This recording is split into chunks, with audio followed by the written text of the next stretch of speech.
No. Okay, we can talk about carrots now.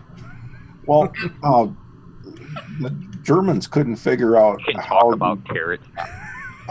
How the British were intercepting their night planes, their planes that were attacking British at night, and they couldn't figure out what was going on. And the British had an elaborate radar system. They wanted to hide it, so they came up with spreading the reason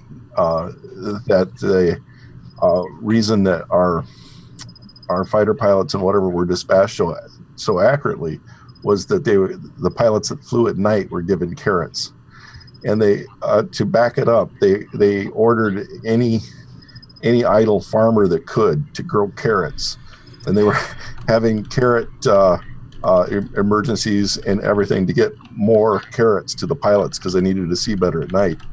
And it was a total sham that they wanted to do everything.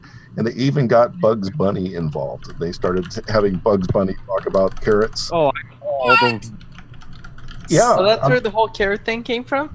That's where the whole carrot thing came from, to hide the fact that the British had radar. And so, they had the Germans trying to figure out how to, break the supply of carrots to the... but yeah, the whole thing was an elaborate psych op. And they were still saying carrots are good for your vision. Well, I mean, it got carried on, and then it got into the culture, and just so strange that it was all just a military psych op. What can we? Our soldiers aren't getting enough carrots. Don't waste your carrots. The carrots, they are good for your eyes. They're good for a myriad of things. They're actually good for killing infections. Disease and all kinds of stuff. It's largely due to the vitamin A. But it doesn't mean they're the only thing that does that. I mean, spinach, red bell peppers, there's a lot of things that have good vitamin A in them. But yeah. Sounds like there's a cricket somewhere. There's a great book called The War Magician, and it's about this guy. I can't remember his first name. Masklin. He was a British illusionist, and he did all kinds of really cool stuff, like set up a fake town, fake harbor with lights on a coast. He came up with he was involved with making like blow up on. They would put a tank. They would put like a plywood tank on top of a Jeep and drive it around with chains dragging behind it so that the dust patterns looked right and stuff. And yeah, it was really kind of neat how they pull off. He worked especially on the southern coast of Europe, along the southern coast in Africa. They set up like a fake army before D-Day and stuff, and it's a pretty good book. Okay, so you can taste the difference of like a non-organic carrot. I agree. I can taste, because I bought some crappy carrots. Creepy how much you can taste the difference. Yeah, I had some crappy carrots the other day. Just picked them up out of like the grocery store, and then last night I got some organic carrots. And there's a difference. You can taste. They're like sweeter and just. Yes. They're darker. I don't know if they taste better. We'll have to do a taste test, a blind taste test, to really do it. Like Coke and Pepsi kind of thing. Or like tomatoes. Between a hothouse tomato and a vine ripened, like in your backyard tomato, Yeah. Yeah. Interesting little thing about tomatoes.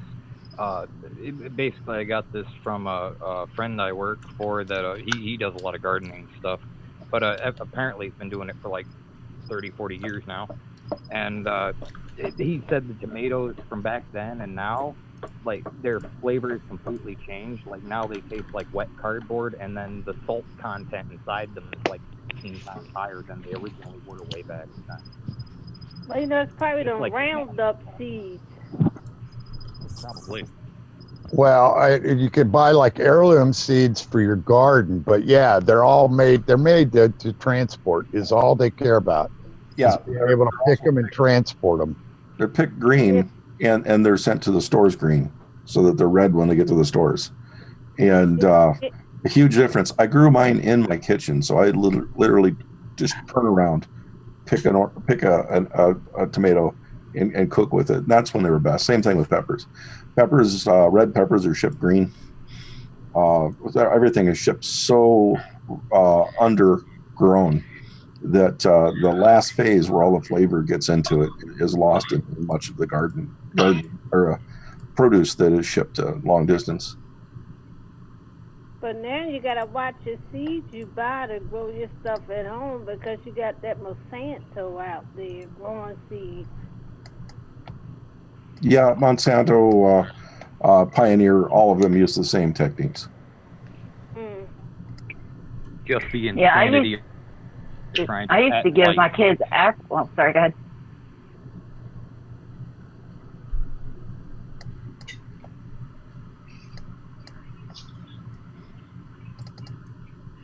Ladies first. Yeah, I used to give my kids apples until I found out like all the crap that they just saturate it with, and I never even realized like I actually left some apples, in my kitchen, and they just didn't rot ever. I mean, I'm like, that's just holy crap! Like, what was I giving them? Like, I wish I could give them apples again, but the organic vegetables around here are an arm and a leg. It's just way too expensive. Yeah, everybody can't afford organic. I'm trying. They do about 30 cents more. The regular package like this was 99 cents, or like $1.09, and then these were, $1.39. I usually buy like the are those the peeled ones, James? I can't see. Oh, I like plastic. Yeah, what you might want to do, and this is my advice, is that if you've got a Trader Joe's, because I saw you had almonds from there. Yeah. In California, they're everywhere. So that's a whole organic carrots. It's the whole carrot. They're not the peeled baby carrots. Baby carrots are really not very good for you for a lot of reasons, but one of them is because being in a plastic bag like that, the way that they're stored, it breeds a lot of bacteria, so they get really funky. I just go for the whole carrot because you get more of the good stuff. They don't peel away any of the exterior. It's all there. Like a Bugs Bunny carrot. Oh yeah, just the proper carrot. You can slice it, and I just love them. Yeah, so I'm taking a break today, and we're outside. And I'm just eating. I had a couple of these carrots I took with me. I'm looking around, and all I see is vegetation that's just bushes and trees that are worthless, just for aesthetics. Yeah. And then I'm standing in the place of Irvine, California, which used to be nothing but avocados, oranges, lemons, strawberries, just giant fields everywhere. And now they're all building in industrial buildings, and it's just it's like I don't understand. Well, I kind of do understand, but if you could substitute at least half of the shrubs and half of the trees and plant just some, an avocado tree, an orange tree, or just something. Yeah, they don't want us to have food growing around places. They want us to have corporate vegetation features. They want to package it, these bastards. Right. Hey, Bon, I sent you a link to Territorial Seeds. They're a good company that you can get seeds that aren't funky. Anybody know what this hashtag proud to be is? I keep seeing it, but I have no idea what it is. What? Say it again. Oh, I was just wondering what that proud to be hashtag is I keep seeing. Not really clear about it. Is it because of Pride Week? Oh, is it? Maybe, I don't know. I'm just making a guess. It's probably a gay pride thing. I'm just glad I'm fortunate to have the Dutch here at the Reading Terminal where I could go to and get my fresh meat and vegetables from.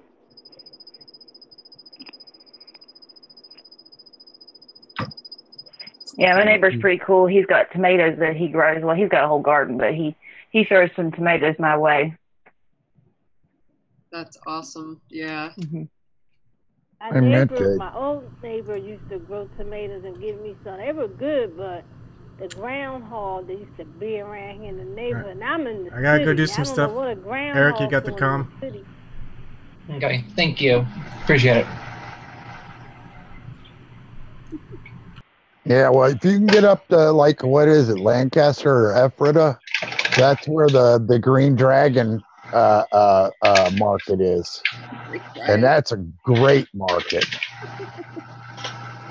That's where I really want to go.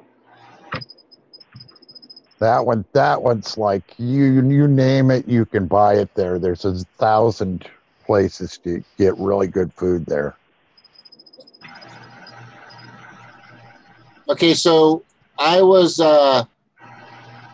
keep harassing. I'm going to go back to a little politics here. If you guys don't mind, because I wanted your guys' thoughts on this. And it's something that was brought up by H.A. Goodman a while back. Not a while back, but like a month and a half ago. Or 2 months ago. And I think it's when Kim.com came out and said he has proof that Panda is Seth Rich, and Seth Rich was the WikiLeaks. Do you guys remember any of that? Oh, yeah. Know what I'm talking about?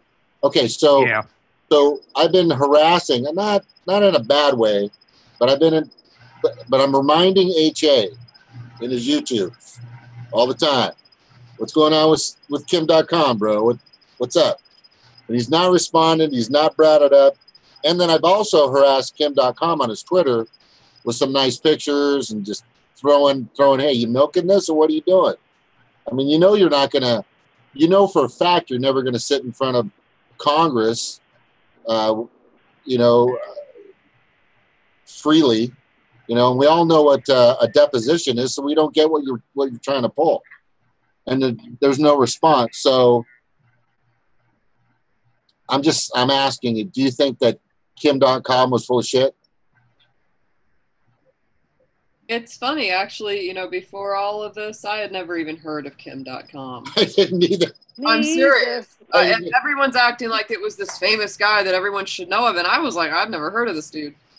Oh, yeah. From what I know of the guy, he seems relatively reputable. Mm.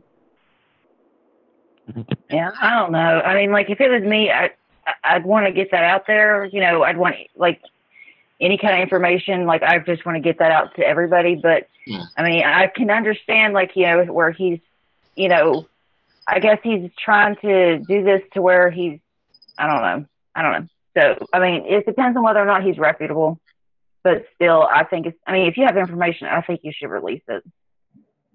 Yeah, I think it's a put up or shut up kind of deal. He his whole rap about needing to have safe passage back and forth to the United States to testify, and he can do an affidavit there in New Zealand that's legal, or do a video link into Congress. I mean, it's not like he has to be there in person.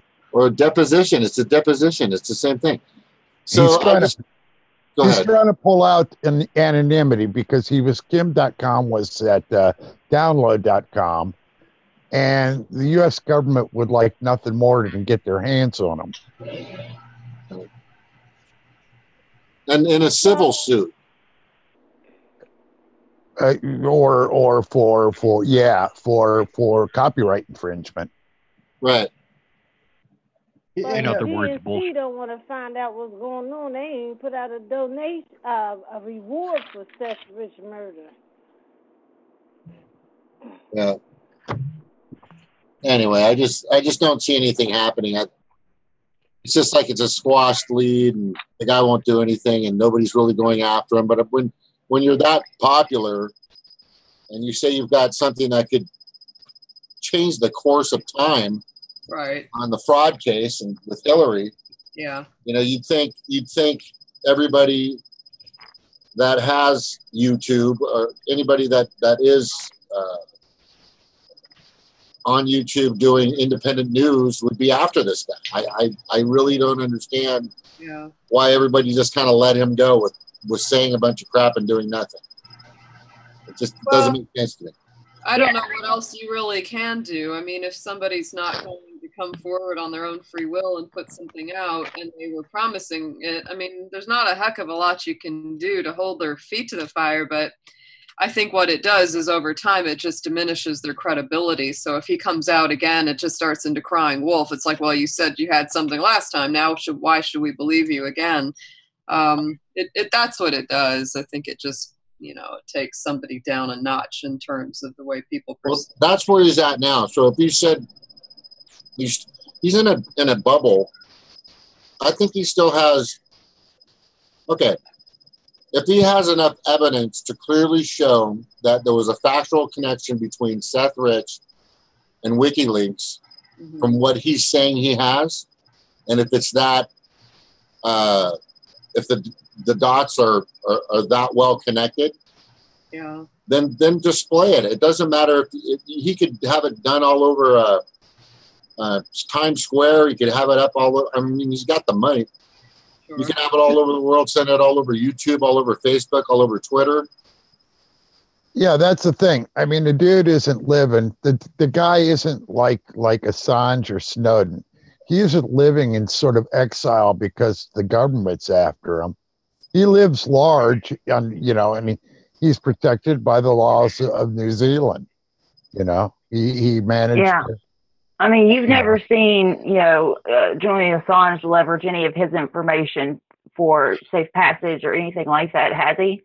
I mean, like every time he gets something, he verifies it and releases it, and doesn't, you know, use it to, like, you know, for any kind of personal gain. It's just, you know, puts it right out there. So I mean, I don't know. The whole thing seemed kind of fishy. But then again, I can't really say too much because, like, I just kind of follow what, you know, I hear from HA and Tim. So it's just like, you know, I'm not like really in like the depths of it. Cause like, I don't know, like there's people like working on that, you know, and I'm going to work on this stuff over here. Like I got to use my time wisely.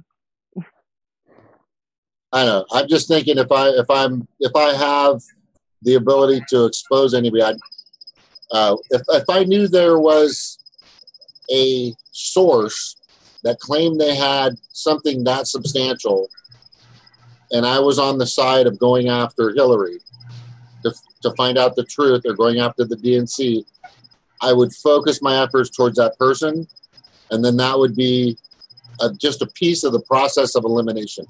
So then, okay, you're full of shit, goodbye, next. But nobody's done that. That's what I'm saying. Nobody's ever challenged him, except for Peon Me, who's just sending him stuff and he's laughing at it. Right. Okay. So I had to get that out of the way. It's been on my chest for a long time.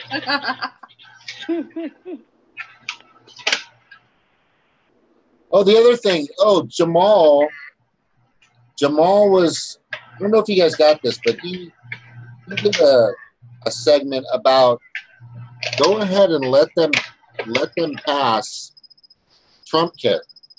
Did you guys hear that? No. I don't know. I think he was being a little more facetious than anything, but what he was saying is go ahead and pass it and watch the chaos, and then everybody will realize, especially the Republicans, then they'll realize just how psychotic these people are. I think that's what his point was. I mean, he's not for it, of course, but let's just say if it passes, it would cause just crazy chaos. And Jamarl was saying, you know, go ahead, just pass it and see how chaotic and how nuts and how much death and destruction will happen, you know, and in one of his segments. And I think I kind of thought that was not a bad idea, But then on the other hand, I don't want to see, you know, 1 million people die in a year and a half just to make a point. Yeah, it's not a good idea to watch it all burn when you're in, you know, it's great if you're not one of the ones who are burning, but when you are, you know. Yeah, it's bad to torch a bridge when you're standing on it. Yeah.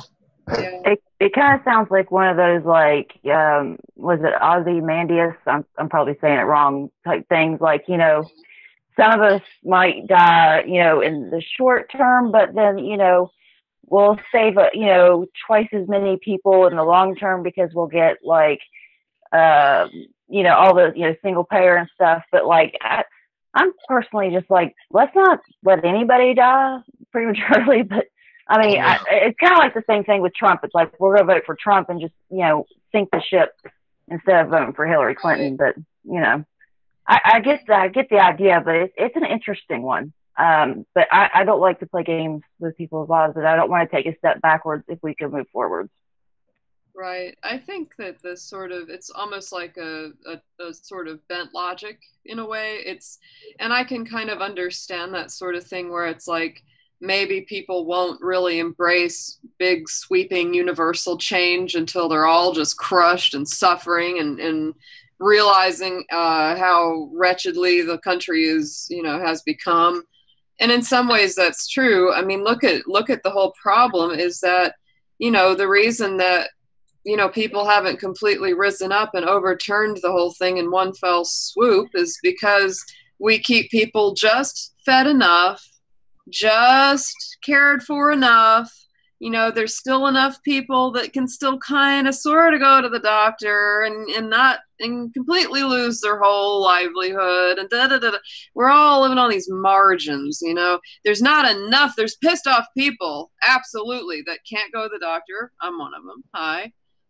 Can't get, you know, what they need. But there's not enough of them yet. People aren't sick and hungry enough. And that's what it is. And until they all are, until they're all ready to stop freaking fighting with each other and go after the bastard at the top, nothing's really going to shift. And that might very well be true because people just aren't feeling the pain on a large enough scale. And so I can kind of understand where people would think, well, just turn up the heat a little more, turn up the heat a little more, turn up the heat a little more.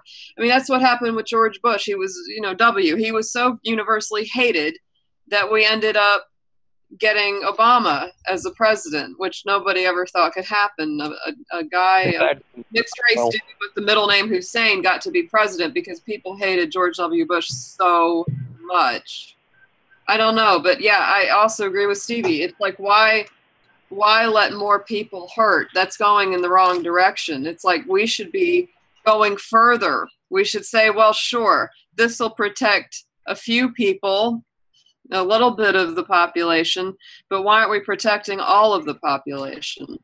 And it's and I so agree with you, Stevie, and I love that you brought that up again on Tim's show about, you know, why is it we're in this position of begging for scraps from the master's table rather than getting up off our damn knees and going, you know what, sit down, move over, buddy. I want a sandwich too, the whole thing, not the freaking crust. Yeah. I want the same level of quality of care as you have. And if you think what we have is so great, I invite you to come down and experience it.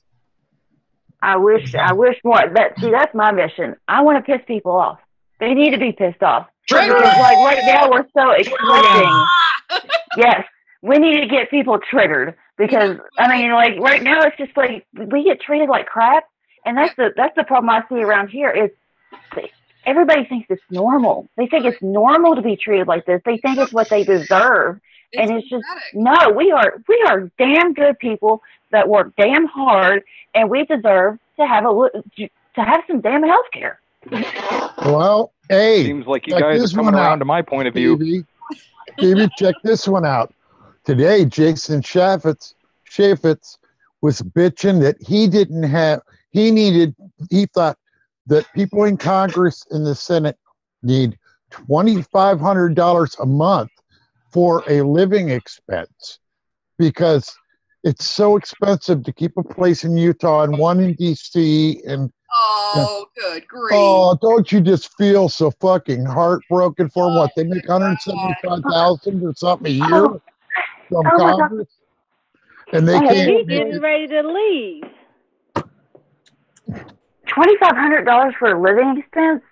You know what? My mom right now is selling her house because her husband left her, and she can't afford to keep the house by herself and take care of 2 kids. So she has to sell her house. Her house payment was $1,000 a month, and so how about giving half of that, you know, to some people? How about all these people that are homeless? Why don't you give us mother? I'm gonna mute. I can't. Hey guys, agree with me now that all politicians should be dirt poor? Ebon is saying, why aren't we talking about carrots? The political discussion started. I don't understand why they can't give us Medicare for all. I watched that movie Where to Invade Next, and I was crying. Oh yeah, I saw that one too. How those people were living. I'm like, that's why we can't have that. We spend it on the military-industrial complex. Well, the reason we can't have health care is because, you know, Bozo needs to go buy a new yacht. You want him to have his yacht, don't you? Isn't that important? He needs to have that 3rd house on the beach. That's why we can't have yacht. health care. Yes, the 4th yacht. Yeah. Oh yeah, they need a golden yacht now. The regular one was getting old. But we could have had it under Obama when he first got elected, when we had the House control the House and the Senate. Yeah, well, I agree with that. But he was a damn sheep in wolf's clothing, man. Yes, Lord. People don't want to see. I get in arguments with people. Oh, Obama was so great. I'm like, Lord, y'all don't know a lot of things that man has done while he was in office. The media did not report it. Yeah. No, they covered up for it. That's why I don't like the corporate media at all. That's why I don't watch it. And then we're paying his mother-in-law up for her pension for taking care of the kids. Well, and they did a budget resolution or whatever they call that move to pass it, so they only needed 51 votes. So they could have been a whole lot more generous with the benefits and the rules of Obamacare, and put some real price controls on it. But they didn't, because it was a wet kiss to the insurance companies. Yeah. You know. Yeah, he was corporate too. Well, when he first got elected, when I saw who he's bringing in the White House, people, the bankers from the Bush administration, I'm like, oh shit, what is he doing? Right. What is he doing? I'm an idiot. I feel, I guess a lot of people might feel that way. I think that Obama, or whatever, the whole campaign, it was either he really meant what he said and he got diverted or controlled once he got in, or he was just a complete liar and a very, very excellent con man, or somewhere in between. I just find it very persuasive. Yes. And, when I was, the first time he ran, I, like many people, did phone banking and door-to-door and, all the stuff, and donated money to get him elected. And I really, truly believed that if anyone would get us health care for all, it would be him. And guess what? It didn't happen. And so I sat there going, well, where the hell is our medical care? What the hell's happening? Yeah, I even got an invitation to his inauguration. I didn't vote at all the second time. I just didn't. This healthcare problem went on for over 1950s, around there. Mm-hmm. I even got invited to Obama's inauguration, his first year. My husband was like, and I got it sitting on the table in a frame. But my husband was like, how much money you donated to him? I said, I just love him. I watch every speech he has and whatever. And then I'm looking at the stuff he's doing. And I'm like, wait a minute. And my husband kept trying to change my mind. He said, well, give him a chance, give him a chance. I'm like, well, first he bringing in the former Bush administration. Right. That don't look right. I know. I agree. Tim Geithner, Larry Sumner. They were part of the crash. But one thing I say about Bush when the economy crashed, he did give the people a stimulus. I remember receiving a check. Barack Obama did not give us a stimulus. From that one.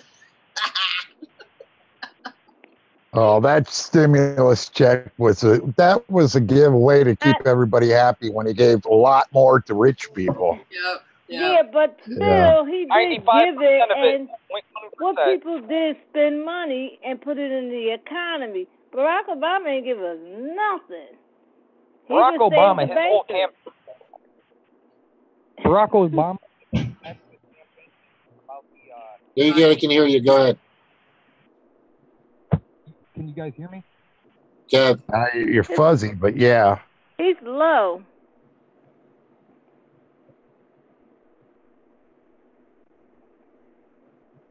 That's frustrating. He's got some good stuff to say. He's in and out. Probably start talking about carrots again. No. I've got a little something I'm going to show you guys. I might. It's not public. I've done the research. I don't even know what that means. Anyway, but is it about carrots? Just tan. So you guys know who this guy is, right? Who knows who this guy is? Yep. That was 2009, and Dennis Kucinich was pushing for state by state single payer, allowing the government to back it federally, to allow state by state to have single payer, which he tried, and others as well tried to do single payer federally, but nobody even talked about that.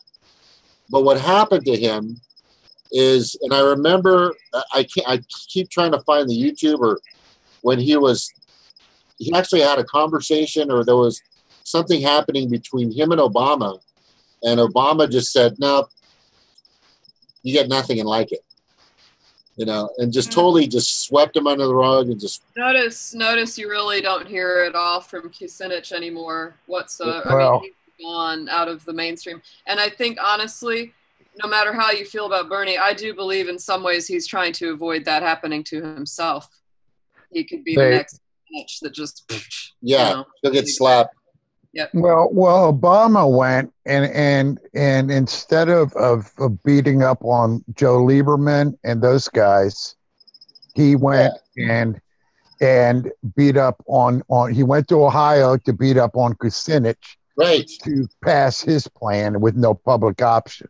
Right. That was Kucinich's big sticking point at that point, was we got to have a public option in here to control costs, and Obama wouldn't let it go because he dealt that away to the insurance companies early.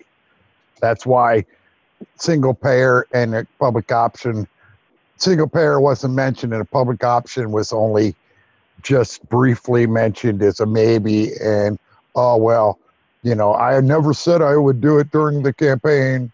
He did that Clintonese legalese kind of speech where it's he makes a promise without promising something. Oh my God! All the time, it's just guy. It's like a broken record with this guy. Yeah. Just like he said, I would walk on the picket line with the union workers. He never did it. He don't walk the walk. Bernie walked the walk and talked the talk. Yeah.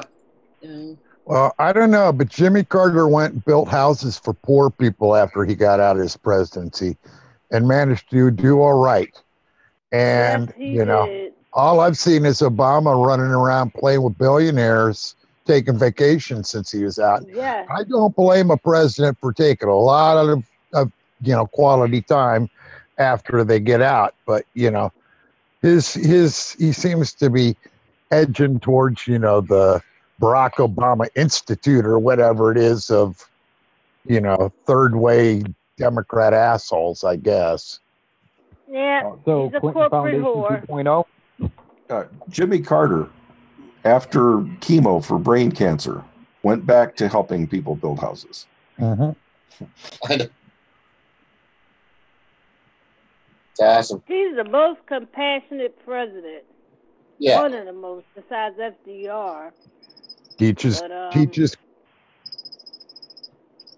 He still teaches Sunday school every Sunday. Last time I heard. He's an amazing man. So also, you guys know who this guy is? Alan Grayson. That's my man. Where is this guy? Alan Grayson? Yeah. Oh, Florida. I get emails from him. Yeah, well, everybody knows Grayson. I mean, I've been following Grayson. I'm a Floridian. Plus, on the election day, I'm sorry. On election day, I refused to vote for Rubio or Patrick Murphy. I written in Alan Grayson for Senate. I didn't care.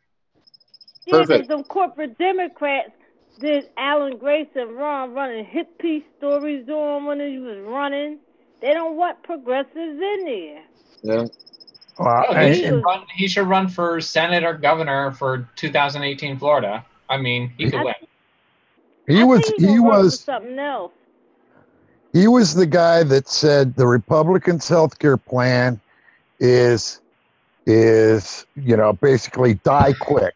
He was the guy that stood there with yes. You remember that? That's Grayson. I never forget that. He was good at being good, loud, progressive, and also for naming bills with names that were what they meant. Like stop screwing health insurance buyers. Act of 2003 or whatever it was. Yeah, whatever happened to legislation where their names actually match their content?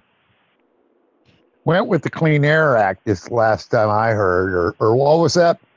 What was that Bushy and name he called it? Hell. Damn, I don't remember. Anybody see our energy secretary today? What happened? Old Perry, Rick Perry, was at the White House today for the briefing, and he was talking about his energy plans and stuff. You have to watch it. It's funny, He even let loose a nuclear at some point, I think. I think there was one point at which he messed up and said nuclear. He's just a little bit more well-spoken W is all he is. He's able to not fumble as much words.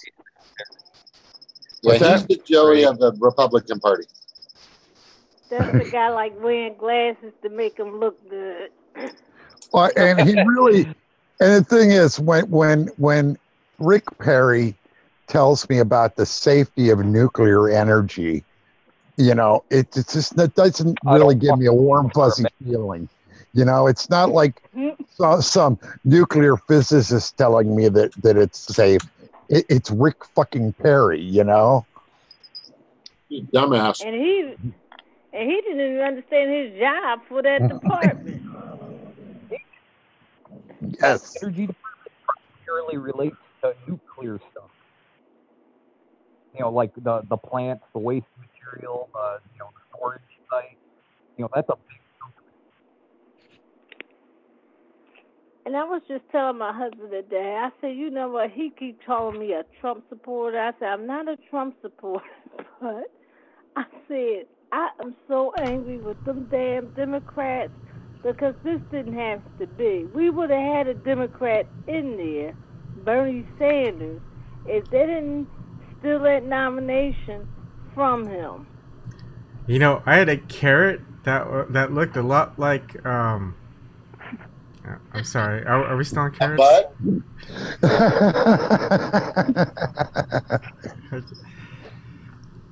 That's nothing. I had a potato that looked like Ruth Bader Ginsburg. If y'all could create laws, what would be some of the laws that you make? Like some of the first ones you do? Oh, I have a list. To get corporate money. Get corporate money out of politics. That would be the first one, because that clears the way for everybody else's ideas. Military budget cannot exceed the education budget. And I would get rid of GMOs.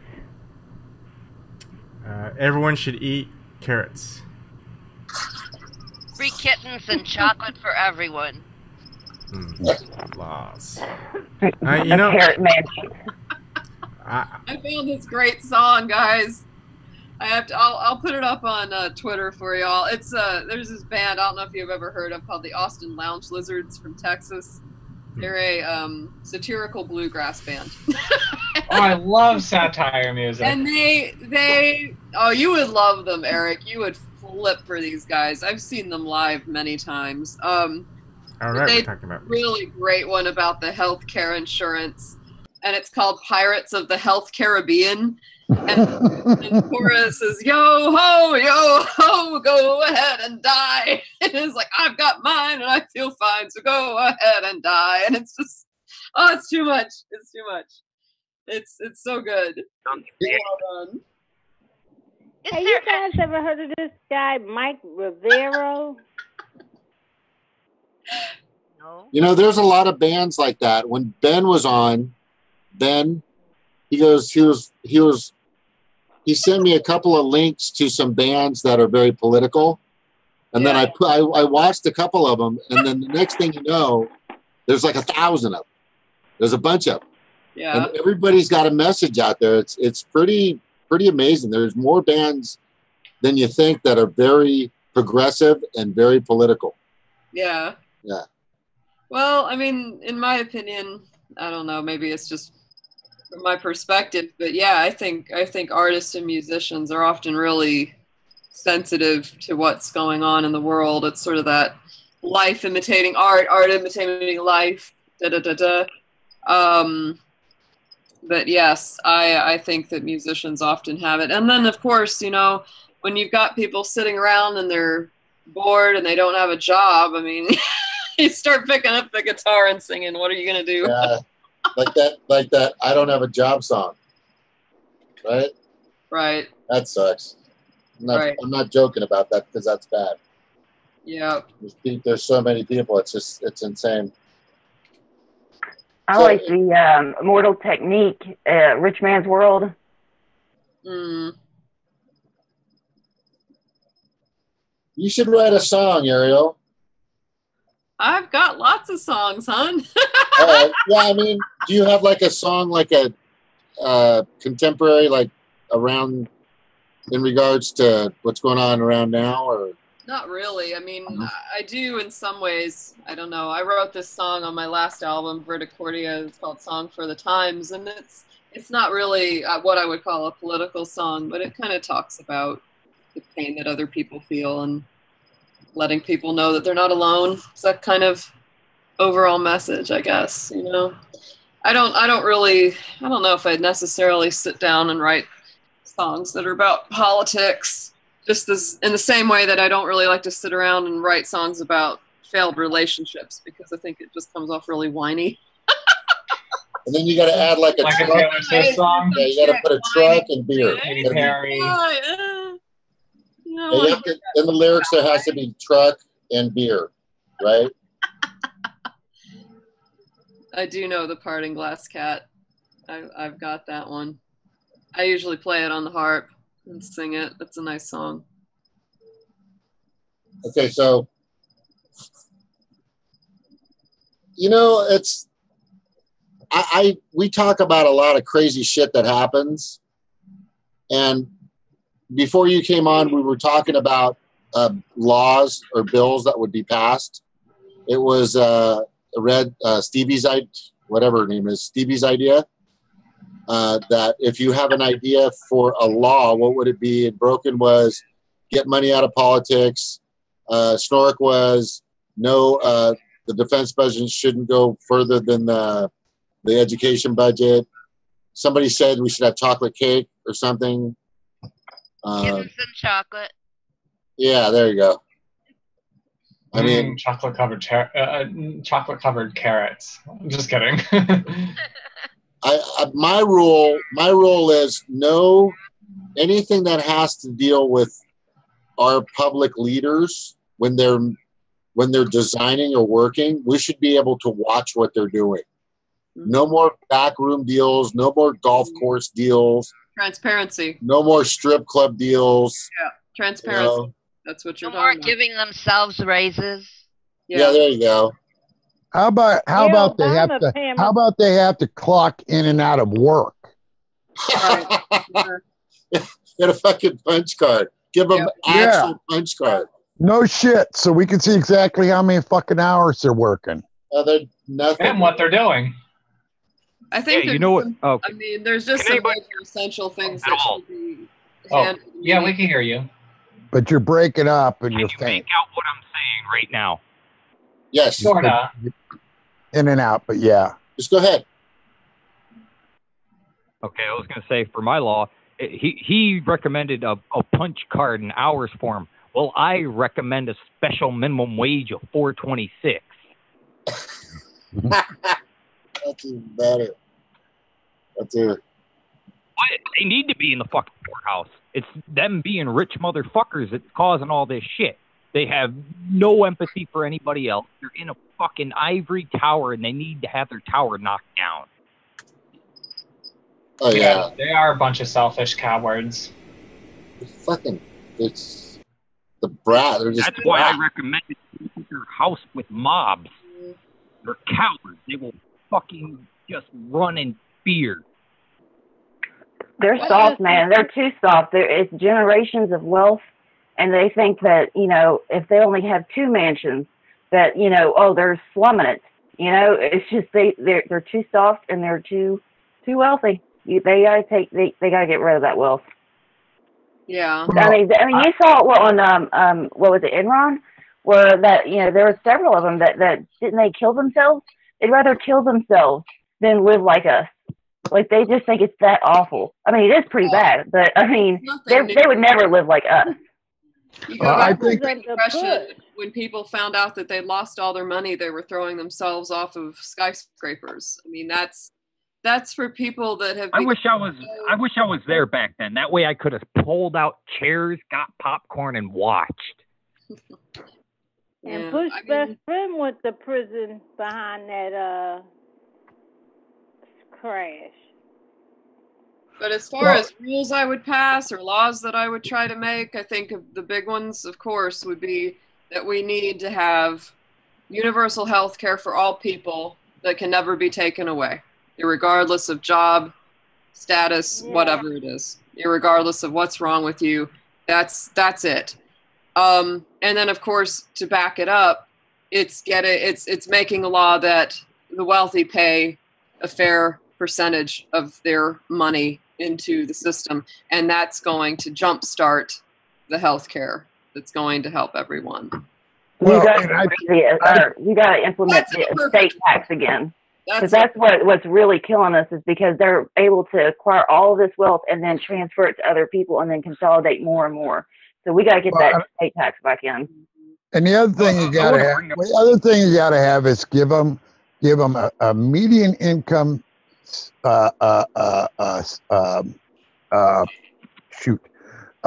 pension for the rest of their life, and they're not allowed to have another job. They're not allowed to have a job after they get out. They can do volunteer work. You know, they can help homeless people or some, but they can't work as the lobbyist. They can't work as a lawyer or a consultant or anything else. They can't even work as a CEO or anything. They just can't have employment from then on. It's like Social Security. You know, they start getting Social Security and a pension, and that's it. And they got to live on that. So whatever they do, they're going to be in no better shape than anybody that's in the lower middle income, you know, or working class. And, you know, and that's an agreement that they make as a public servant. Well, that sucks. I was going to run for office. Now I'm not. That's not going to work. Well, that's the thing. I mean, it wouldn't matter how many rules we put in place as long as a company can hire them as soon as they get out. You know, if a company can hire them for $1 bazillion, they're gonna make deals. Yeah, they'll find. I think they shouldn't have any contact with their previous job. No, I think any job, any job that. Yeah, no. So that there's no way possible. I'm hearing you. That's why I say a pension and Social Security is what they get, and a small pension, like normal people get, so that they've got to live on that, and they've got to live with, in the means of regular folks. Can they do like a startup, like open up like a hot dog stand? No, they can't have a business. They can't do anything. Jimmy Carter sold his peanut farm. That peanut farm was in his family for like ever. He sold the peanut farm to become president. Yeah. So.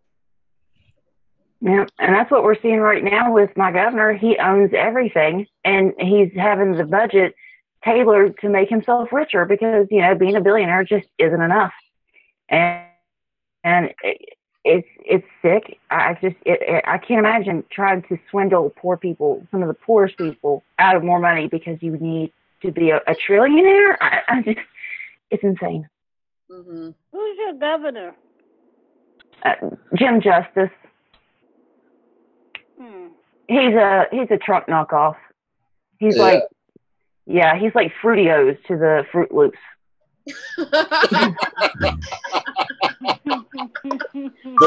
It's the Hispanic brand. One thing. Please don't start the song without me, Ariel. I want to listen. Oh, I won't. Thanks. So, this is how much they work. Right there. This is their work. That's their schedule. And they barely do that. They don't work Fridays. They don't work Fridays because that's a travel day. Yeah. They get too many vacations. Yeah, I did a video on this a long time ago. I calculated it all out on calendar work days and days in session. They don't have many days in session, but you never know how much work they do outside of that.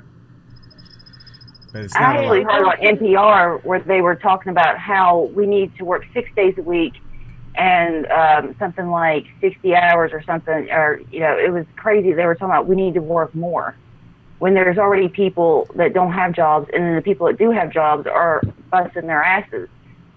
It's just that's NPR for you. Work more, get paid less. Mm-hmm. I think I know what my first law would be: to abolish the capitalistic system. Because all the things that we're talking about, we don't need money for it. It's just redistribution of wealth. If it's socialism or it's a regulation of corporate or capitalistic gains, which is another form of redistribution. Why have all these rules with the end goal is making money? It doesn't seem to work. It didn't work for our democracy. It's not working for a lot of democracies. So let's get rid of it. The other night you brought up time, and you wanted to talk about time. I think we got sidetracked, but what if we had a time-based economy? Yeah,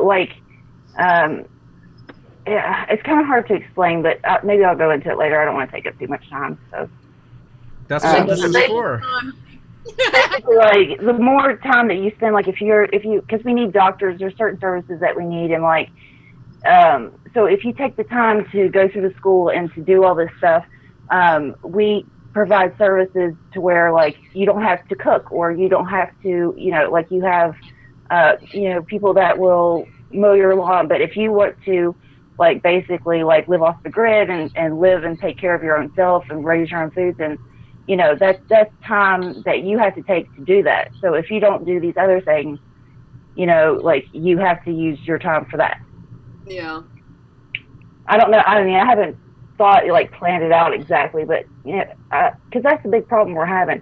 These rich people are able to buy time. They pay us for our time, and so the more people you can buy, the more time you get. I mean, they basically have several lifetimes worth of work that they can just at the drop of a hat just pay for. When you look and how they got all that money was by fraud. When you look at this means energy. I give this to someone in exchange for their energy. That's what that means. This means I give this to someone, and I can get them to bring me food. I can get them to help me. I can da-da-da-da-da. That's what it is. Money is an energy exchange. That's it.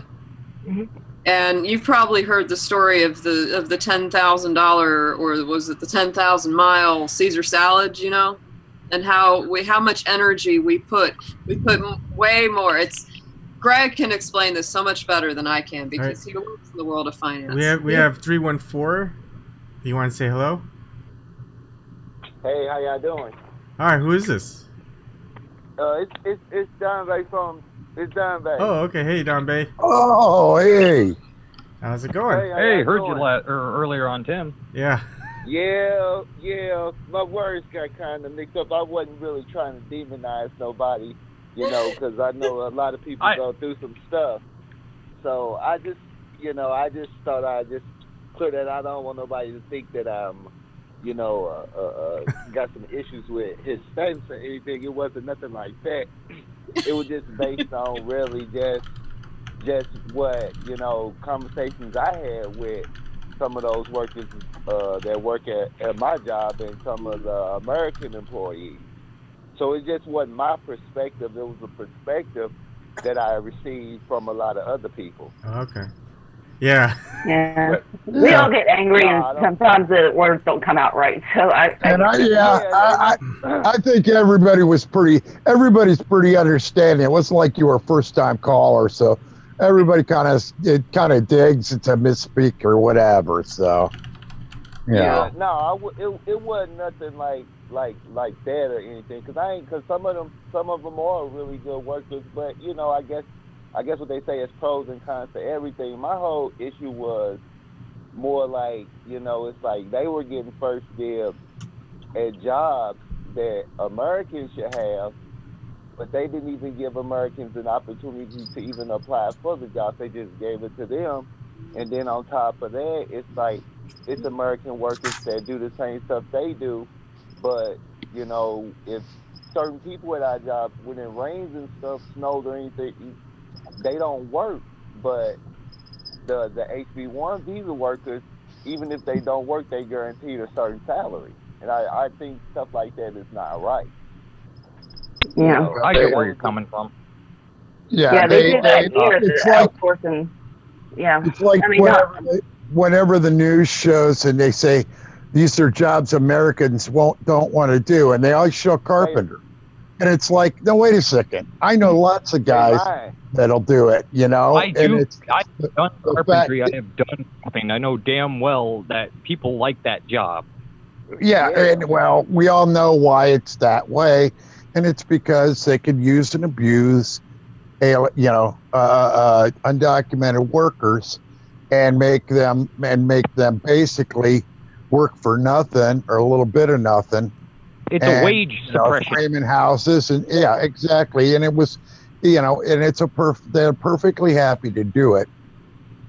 They do that. Disney just got in trouble for that not too long ago. They had all these foreign people come in, had the people that worked there train them, and then fired their previous employees for the other people. I mean, can you imagine training your replacement? That's low. That's low. And and besides that, then they got the H-1B visa people coming in and jobs for people that the basically what they did is they keep telling people, go get an education, get yourself educated, and these people do, and then they find out, well, what happens is your job is the type of job that they'll just get people from India for H-1B visas.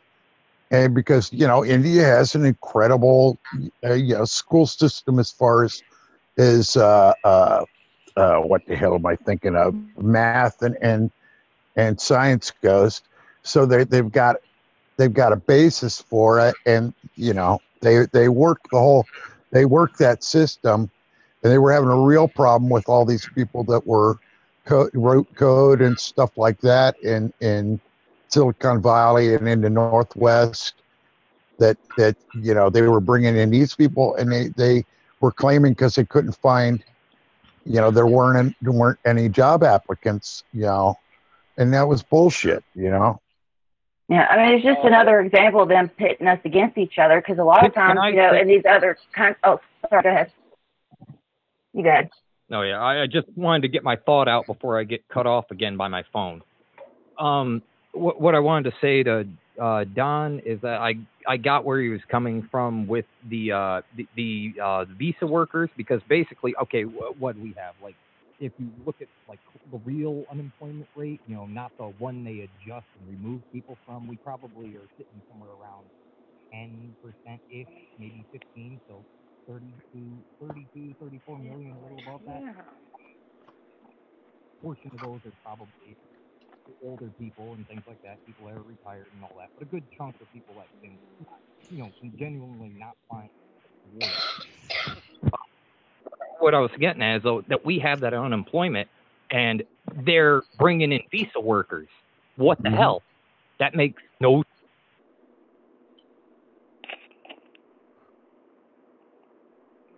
You dropped out, but you're right. Sound keeps going.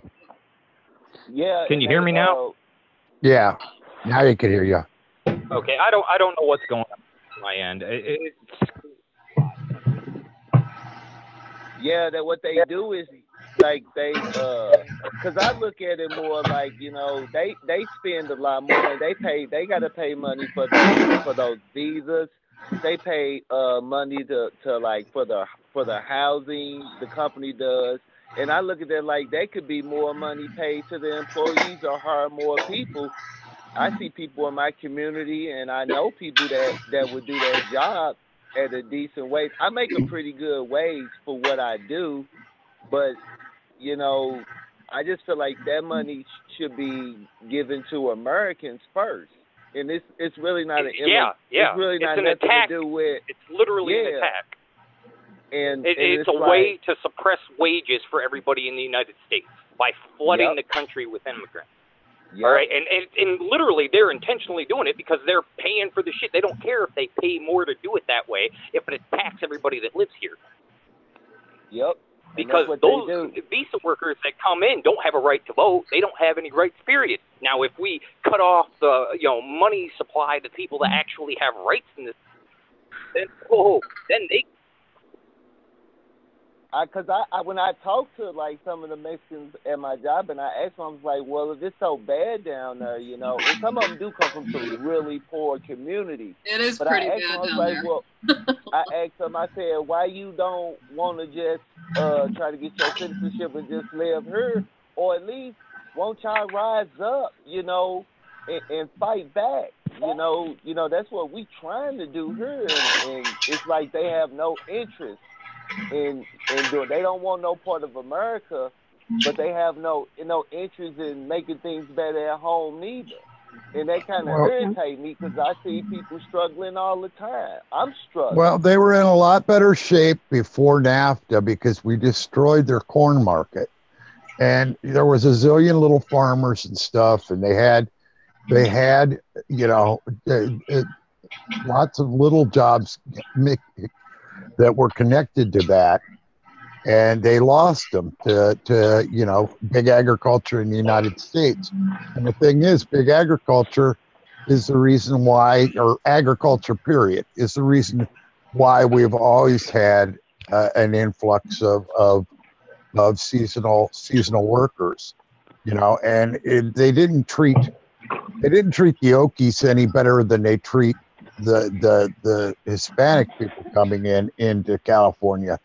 Back in the day, the Okies that came there that ended up in the picking fields, picking apples and stuff, they treated them just as crummy, and right. So if they would just pay a living wage to field workers, you could probably find lots of people that were willing to do it. It's tough work, and they've got to accept that you aren't going to get, machine, you aren't going to get like these people. They're desperate. You can make desperate people do, anything if they're working. I mean, that's why, like, our union has that old rule that's still on the books. And if you are out of work, you are not allowed to hang around a job site for like more than an hour. And that ruling was because they used to line up workers on the top of the hill or the top of the hole, and they just fire a guy and point up and get a new guy in. And, you know, they said, fuck you, man. What they did with NAFTA was basically take away everybody's bargaining power. And now we're competing with people in China and in Mexico for jobs. You know, everybody's screwed. Everybody. And the WTO. We're competing against people that are so fucking desperate they want a penny. Also, OSHA does not cover migrant workers. My dad worked for Husman Refrigeration for like 40 years, and he's seen a lot of his friends lose their job because of NAFTA. My dad and them, I remember one time as a kid when NAFTA was going on, I was a teenager, and my dad was home early one day, and I was like, what are you doing here? And he was like, we walked out the job because they were union sheet metallers. They made the refrigerators and stuff that was in the grocery stores. And he was like, they were bringing in Mexican workers to train them how to do their job because they were sending the plants down to Mexico. And they were downsizing. And they walked off the job because the company was making them train the people that was going to take a lot of their jobs. Yeah, that's insane. Forcing people to train their fucking replacements that are going to work for half the price. That's what they did. Oh, yeah. Well, they did that back, you know, back in when NAFTA and the WTO was passing and stuff. You saw this big thing where they would have Chinese people come over, and they would train with the worker, and then they'd shut the factory down. They would remove every piece of equipment, ship it to China, and rebuild the factory there. And it was cheaper, you know. They did that so that they were cheaper labor. And for a lot of things, that aren't equipment intensive, like sewing mills and things like that. They could move those, you know, at a blink of an eye. I mean, that's just like a couple shipping containers worth of stuff. You throw it into you throw it onto a boat and send it to, you know, whatever next third world country's willing to take 2 cents less. And that's what they did, you know, and they rather than, you know, if you look at sort of Harley Davidson was the best example of useful protectionism. What happened was AMC drove Harley Davidson into the ground. It was almost dead. They got a restriction for the import, like a 10-year restriction of an import of motorcycles over, I don't know, 900 cc's or 1,000 cc's. So they were the only ones who could build big bikes. And that company came back, and they actually asked the government to go ahead and take away that tariff or that restriction, that trade restriction, ahead of time. It can be done. I mean, that's the thing. We're willing to work. We just won't work for shit. Yeah. And that's the problem, you know? We're not willing to be fucking slaves. People already are. I mean, they're already wage slaves when you're working for, you know, peanuts. You're working retail, or you're working in a fast food or things like that. You know, minimum wage retail jobs are wage slavery. There's no getting around it. Yeah. You can't live on that. I mean, fucking every damn no better Walmart than indentured servitude in that regard, as far as what you're making. Hey man, I did the gardening. I was a gardener for you know, the tobacco. It was a tobacco and fireworks place. I worked for like Native American royalty kind of. They must have been like the ones that got all the contracts or something, because they were the richest people I've seen, and, you know, indoor pool and shit. richest Native Americans I've ever seen. And they had the smoke shop, and they had a fireworks concession there. And only good thing about that job was I got to buy like second fireworks, like stuff with broken sticks and stuff. I got a big box for like $10, you know, but it was setting off second fireworks, so it was a little touchy, but you know, still. One of my favorite people is Buckminster Fuller, and he's the guy that back in the 50s was busy working on the biosphere and the biodome and making, you know, geodesic dome style houses. He was very ahead of his time, and he was very concerned and concentrated with, you know, having sustainable living that made sense. And if you ever want to stretch your brain a little bit, you know, listen to anything that he ever said. Go listen to his interviews or his lectures on YouTube. He died, I think, in the 70s, I think, but he lived a long time. He was born in the late 1800s. And it's funny, we're in the Cancer month now, and he was a Cancer, which is interesting because he was so focused on living space. But here's a favorite quote of his from mine. I'm going to read it for you. It's short. He said, "We should do away with the absolutely specious notion that everybody has to earn a living. It is a fact today that 1 in 10,000 of us can make a technological breakthrough capable of supporting all the rest. The youth of today are absolutely right in recognizing this nonsense of earning a living. We keep inventing jobs because of this false idea that everybody has to be employed at some kind of drudgery because according to Darwinian theory, he must justify his right to exist.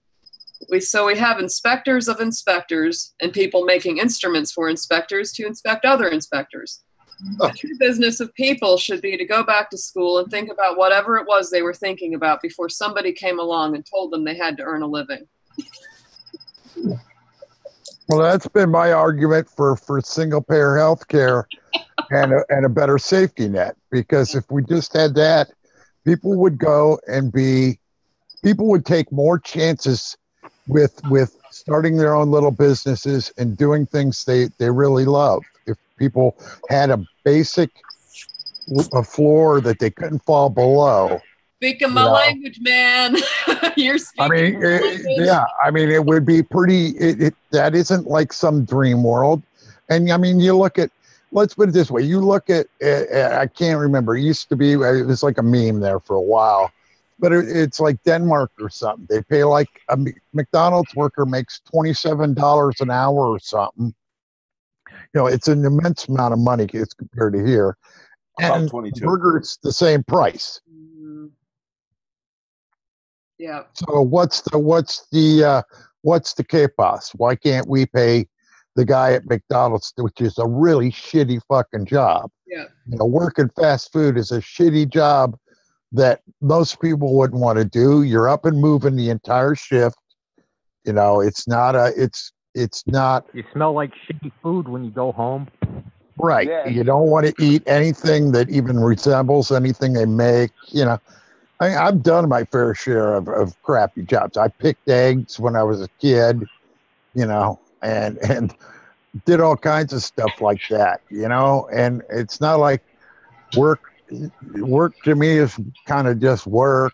You know, I could be happy digging trench all day long, tell you quite honestly, if it paid well, you know, and I was physically capable of still doing it.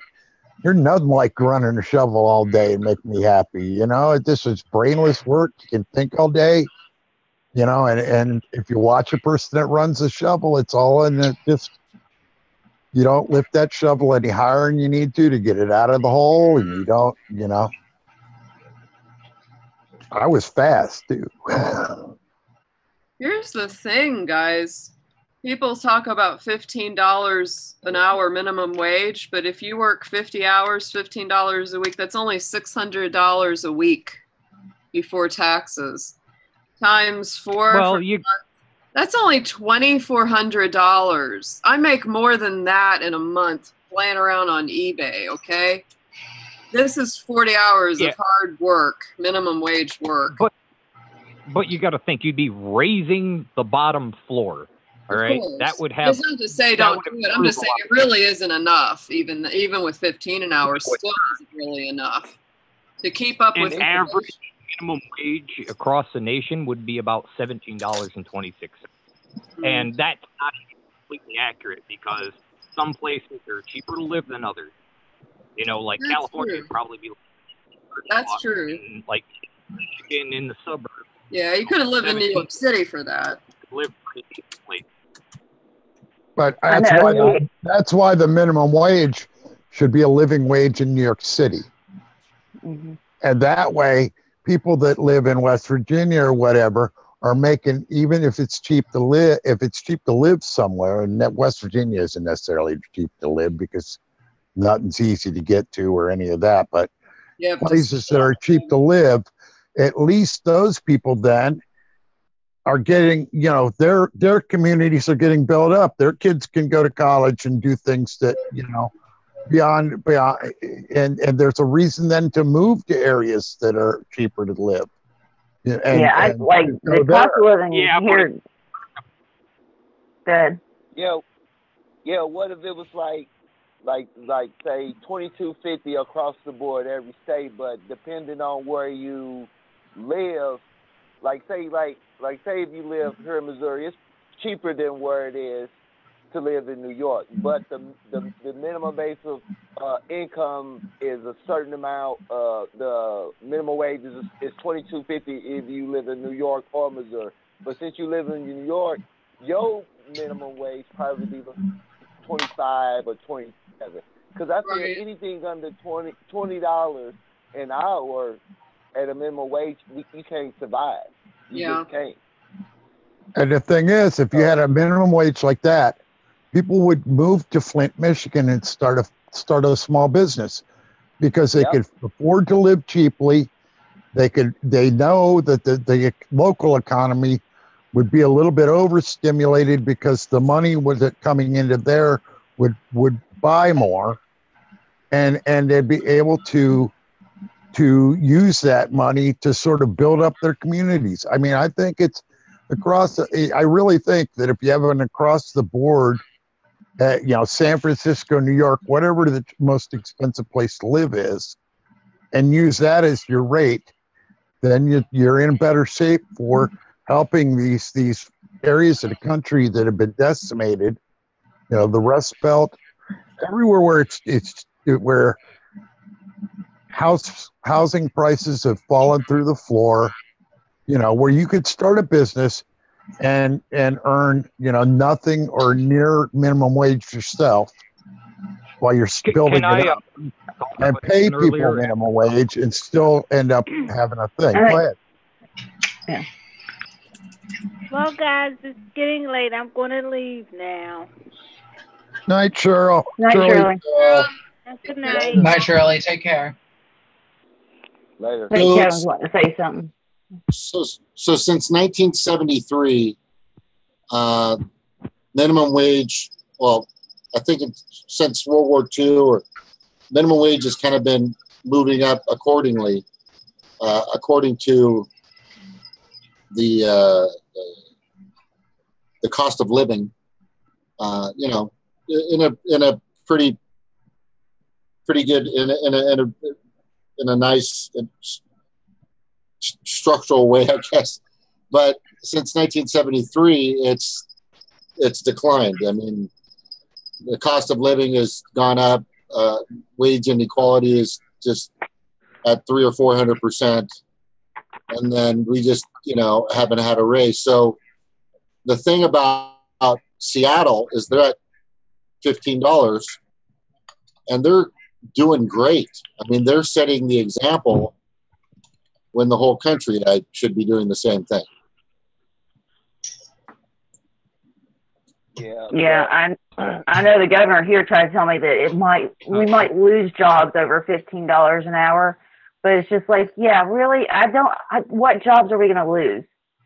I mean, there's not many jobs left to lose, you know? Yeah. They all gone. Actually, the only argument for jobs lost at $15 an hour is a temporary one, because you got to think that the wages are all low. He's falling out again. I can't hear him. Can you hear me? Yes. This is driving me crazy. I'm sorry. Okay, I'm going to try to spit this out as fast as I possibly can before my phone takes a shit on me. All right. Now, for the minimum and maximum wage somebody was talking about in the comments, okay, we need to stop thinking numbers with this. Think purchasing power, all right? The minimum purchasing power, not wage. Forget the fucking numbers because those can lie, all right? We want purchasing power, like, okay, you should never have to spend more than 30% of your income for a home, all right? We should look at it like that and forget the numbers and look at it by what does a person percentage-wise need to live reasonably? How much purchasing power do they need? And then adjust that regionally. That's perfect. So that's actually what happened is the model that's being created, which is going to be a great bit of evidence for hopefully some progressive whatever party destroys the duopoly. They're going to have that model of purchasing power, which is totally correct, because they're going to be able to say, well, more people are going out, more people are spending more people are buying more. There's more. That's where that argument fits in for the adjustment for like go from a $7 minimum wage to a 15 or something. In that transitional period, you probably will lose some jobs just because one end of it's kicking out more money. But after about 6 months to a year, all those jobs should return and more because all that money is going into the people who are buying stuff in the area, you know? So it kind of gets the flow of money through the area going, boosts the amount of it. Yeah. You kind of get what I'm saying? Yes.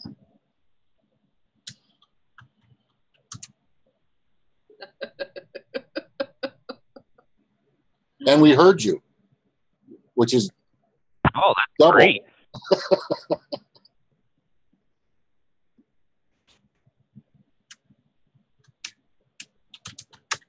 The biggest problem I think that's happening is the corporate elite throw the talking points, the scares of, well, if you raise the minimum wage, a lot of factories are going to have to close down and they won't be able to afford they won't be able to pay their employees, and there's just one after another. But let's just say, what if you did have single payer or universal health care? You know, then I think then the employer is off the hook for that. I mean, it's not just the insurance. The load on HR is very heavy. A majority of the people work in any HR office are there for insurance. So as far as the burden goes for a company, you'd have about a 30% reduction in cost to operate your business, every business in the country, if we went to single payer.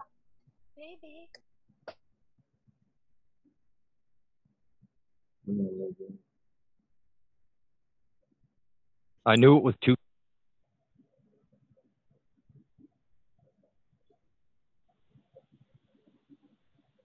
Yeah, it's just been unfair for a long time. It's just been wrong.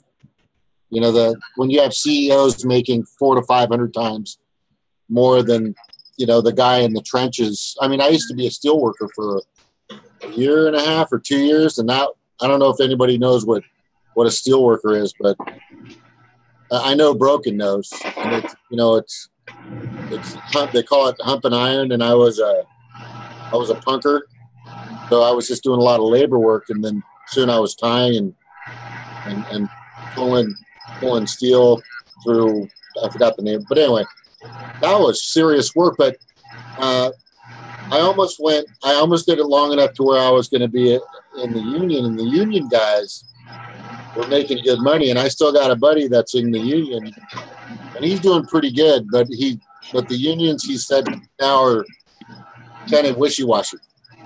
I don't think unions are what they used to be. They not.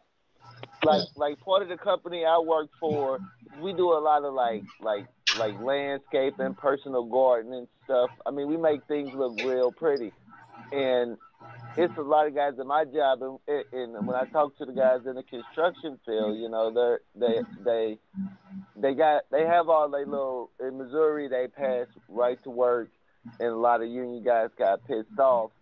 But when you look, but they have they'll have Erik Greichen stickers on the back of their trucks, right next to a right to work. It's a right to starve, and Gretchen's campaign on turning Missouri into a right-to-work state. And the first piece of legislation he signed when he was elected governor, he turned Missouri into a right-to-work state. And I talk to these guys, I'm like, well, you know, you voted for this man. He told you what he's going to do, so why are you fussing now? And so it always bothered me. I see all these guys driving around in their vehicles and they have a right to work. There's a right to starve bumper sticker right next to an Erik Greichen sticker or a Trump sticker, and it's like mind-boggling, you know. But that's how it is out in rural Missouri. Small town Missouri, I guess is what they call it. But it's like that all over. And they just working people, but they struggling too. And just trying to figure out a way. They don't know what's going on really as much as I do. You know, it's like they hurting too. Like it's everywhere. They looking for solutions too. You know. It's funny. Right to work is it means something. It's great that the Republicans are so good at labeling their bills at the complete opposite of what it actually does. Mm-hmm. It's like an oxymoron. It's just terrible. Every time I hear something good, I'm like, oh, this can't be good. Like, oh, free jobs for everybody. It's like, oh, they're going to take our jobs away, aren't they? Okay. Pretty much. This is what it is. The Republicans and the Democrats. To work for less. Yes. But the thing with the Republicans, Democrat, with the legislation, you were James, right? Yeah. You were saying about the names. Okay. Well, the Republicans will make a nice name that sounds great, and then they'll have a couple pretty things in there, and then in like a 1,000-page document, and then it will be buried in legalese and bullshit. And then the Democrats will put another pretty name on it, give you I don't know, throw a penny at you or something like that, and then steal your money. I mean, it's like have you dug through some of the legislation? It's just the same names on this shit, and then when you open it up, it's like what this name has nothing to do. It's like a dyslexic librarian. You're fading out again, Kevin. Sorry, Kev, you're fading. This is.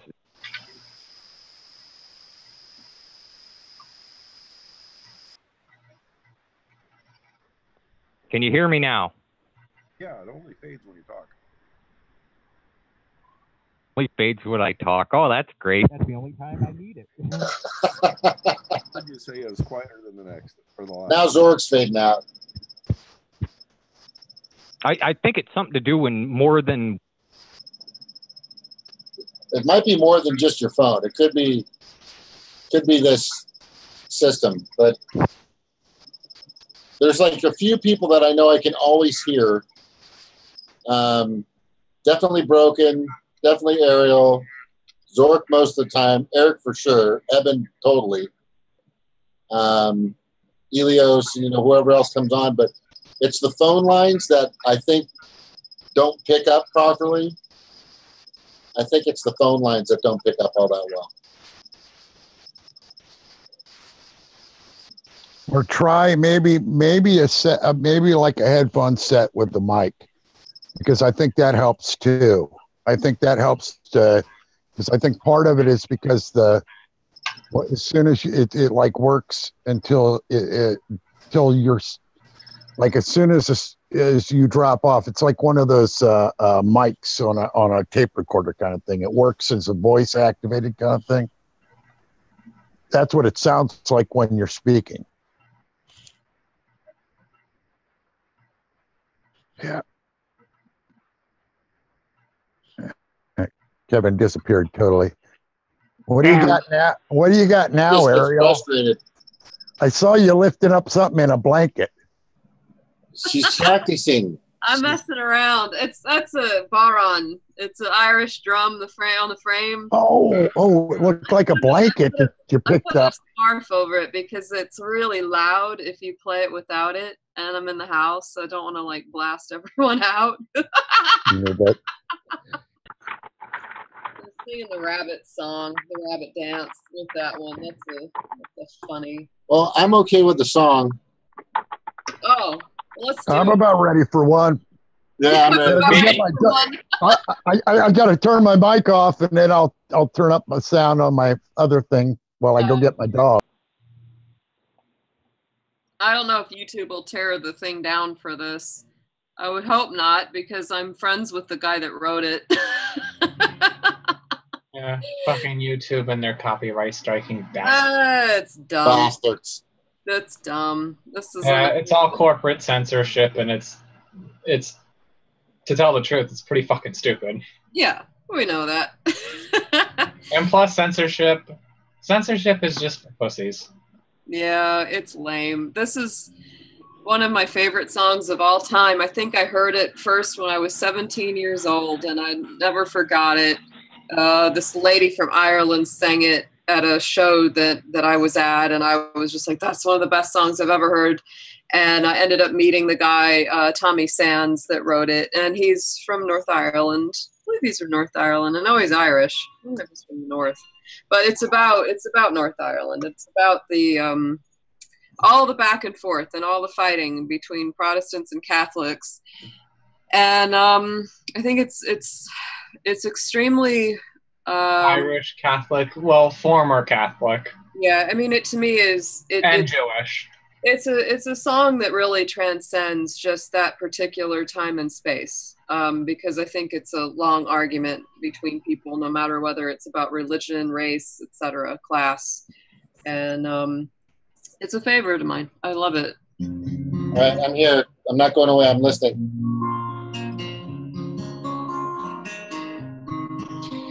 Well, my song for you this evening is not to make you sad, nor for adding to the sorrows of this troubled northern land. But lately I've been thinking, and it just won't leave my mind, to tell you of two friends one time who were both good friends of mine. Now Alan Bell from Beta, he lived just across the field, a great man for the music and the dancing and the reel. O'Malley came from South Armagh to court young Alice Fair, and we'd often meet on the Ryan Road, and the laughter filled the air. There were roses, roses, there were roses,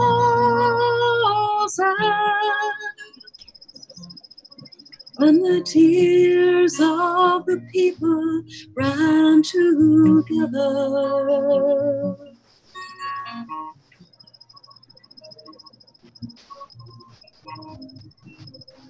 Though Alan, he was Protestant, and Sean was Catholic born, well, it never made a difference, for the friendship, it was strong.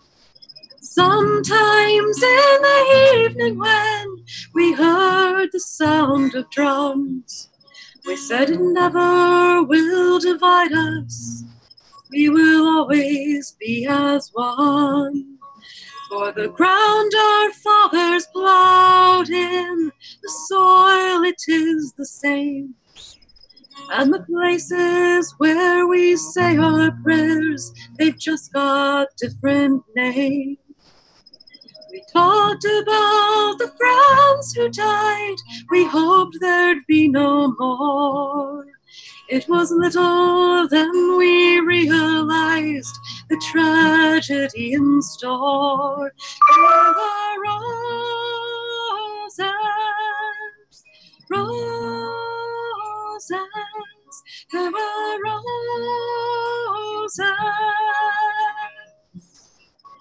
and the tears of the people ran together.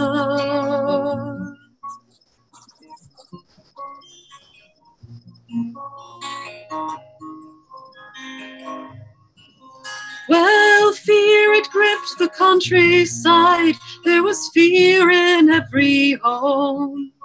When another car of death comes prowling the lonely Ryan Road, a Catholic would be killed tonight, even up the score. Oh Christ, it's young O'Malley, they take him from his door. But Alan was my friend, he cried, he begged them with his fear. But centuries of hatred have ears that cannot hear. An eye for an eye, that was all that filled their minds. And another eye for another eye, till everyone is blind. There were roses, roses, there were roses, and the tears of the people ran together.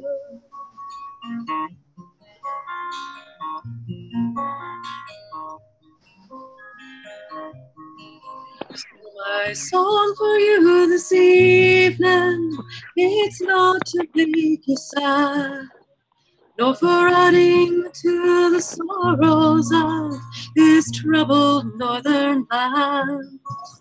But lately I've been thinking, and it just won't leave my mind, to tell you of two friends one time who were both good friends of mine. Now I don't know where the moral is, or where this song should end, but I wonder just how many wars are fought between good friends. And those who give the orders, they are not the ones to die, but it's Bell and O'Malley and the life of you and I. There were roses, roses, there were roses, and the tears of the people ran together.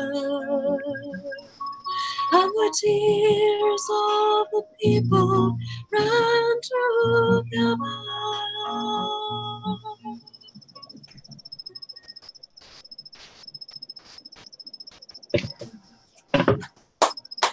Well,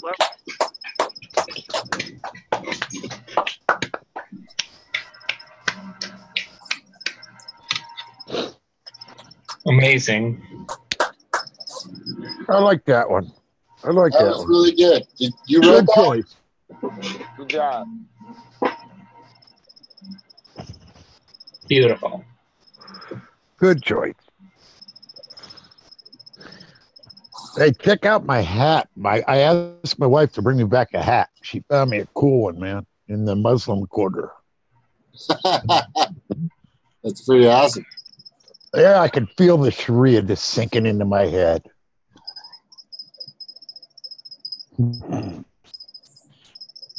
Yeah, so I've been thinking about our show, and I really think it's very therapeutic and fantastic. And I love when people come in and chime in and vent their rants, and then at the same time, I hate saying this, but there's some kind of weird bond thing going here, and it's a little troubling. You know, there's kind of like there's a connection. But and then I'm thinking to my head, well, how can we talk about what we do? I think it's important for us to make sure that every time that we bring people in, that we're open and we're free and we understand if they get out of hand. We got Erik, he's the bouncer, and we got Ebon. But the thing is it's a great forum for people to come in and talk, and everybody's got answers. Everybody's got answers. We all have solutions.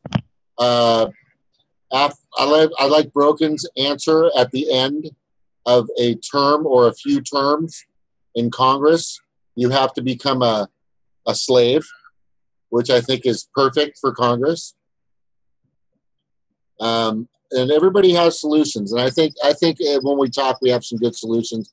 We have some good chemistry. I just hope that this chemistry. I think this chemistry is not just with us. I really feel that there's so many thousands and probably millions of people that are thinking the same things we are. I mean, you have to. We aren't the only ones. Yeah, we're not the only. Not only that, we're spread out around the country. Thinks that. Well, we're spread out around the country enough that we do give them a fair, a balanced view geographically. I mean, you know, economically, we are maybe, I don't even know if we're that wide economically, but we're you know, we're at the very least geographically wide. Where'd he go? He's testing. He comes on. God damn it. I wish. Well, we kind of had the same thing happen with Stevie with her phone. And like the first week or so, I'm like, that is just so cute. She's so enamored with the show. She's got her video on it. She's got the little white phone going. That was so funny. And everybody and other people do it too. They're that interested. I think that's important. And I feel sorry for Kevin because he's trying so hard. He's got some really great points. He definitely, God, I wish there was a way we could get him a headset or something. I mean, I think it might help. I mean, because I think that helped Stevie's sound a lot when she got plugged in. Oh yeah, oh for sure. Once you plugged in, once you get on the Ethernet or you're wired in on Wi-Fi directly through, it makes a big difference. I can totally. I mean, Stevie's like, she's talking now. She's talking. Before, like, Oh. Yeah, I had to keep muting it and unmuting it and doing all this crazy stuff with the phone and trying to. I thought maybe if I put it up here, I could still listen to it. Maybe not hold it up all the time. And this is so much better. I love it. And it was $4 at Ollie's. Oh wow, that's awesome. Kev, go ahead, try it. I forgot what the hell I was gonna say. Really... But I can hear you. Seriously? You guys can hear me for once? That's surprising. Yeah. Hear you right Rick, say something. Holy shit. I lost my train of thought. Maybe it's brainwaves. I literally, I don't know what I was going to say. What'd you say? I think it's brainwaves that are knocking your phone out. Every time you think of something to say, your phone stops working. It seems like that, doesn't it? Yeah. My brain's just too powerful. It blows up my phone all the time. Your telepathia is a little too strong for your phone. I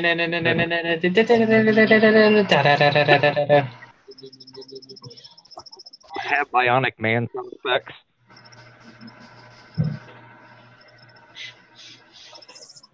No, I got that from South Park.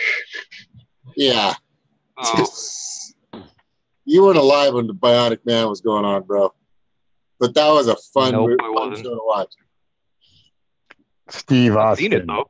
Oh, you know what I forgot to bring up? You know what I forgot to bring up, and I'll bring it up, and then I got to go. I got to start laundry and get ready, and I got to shave for tomorrow. I'm looking kind of scruffy.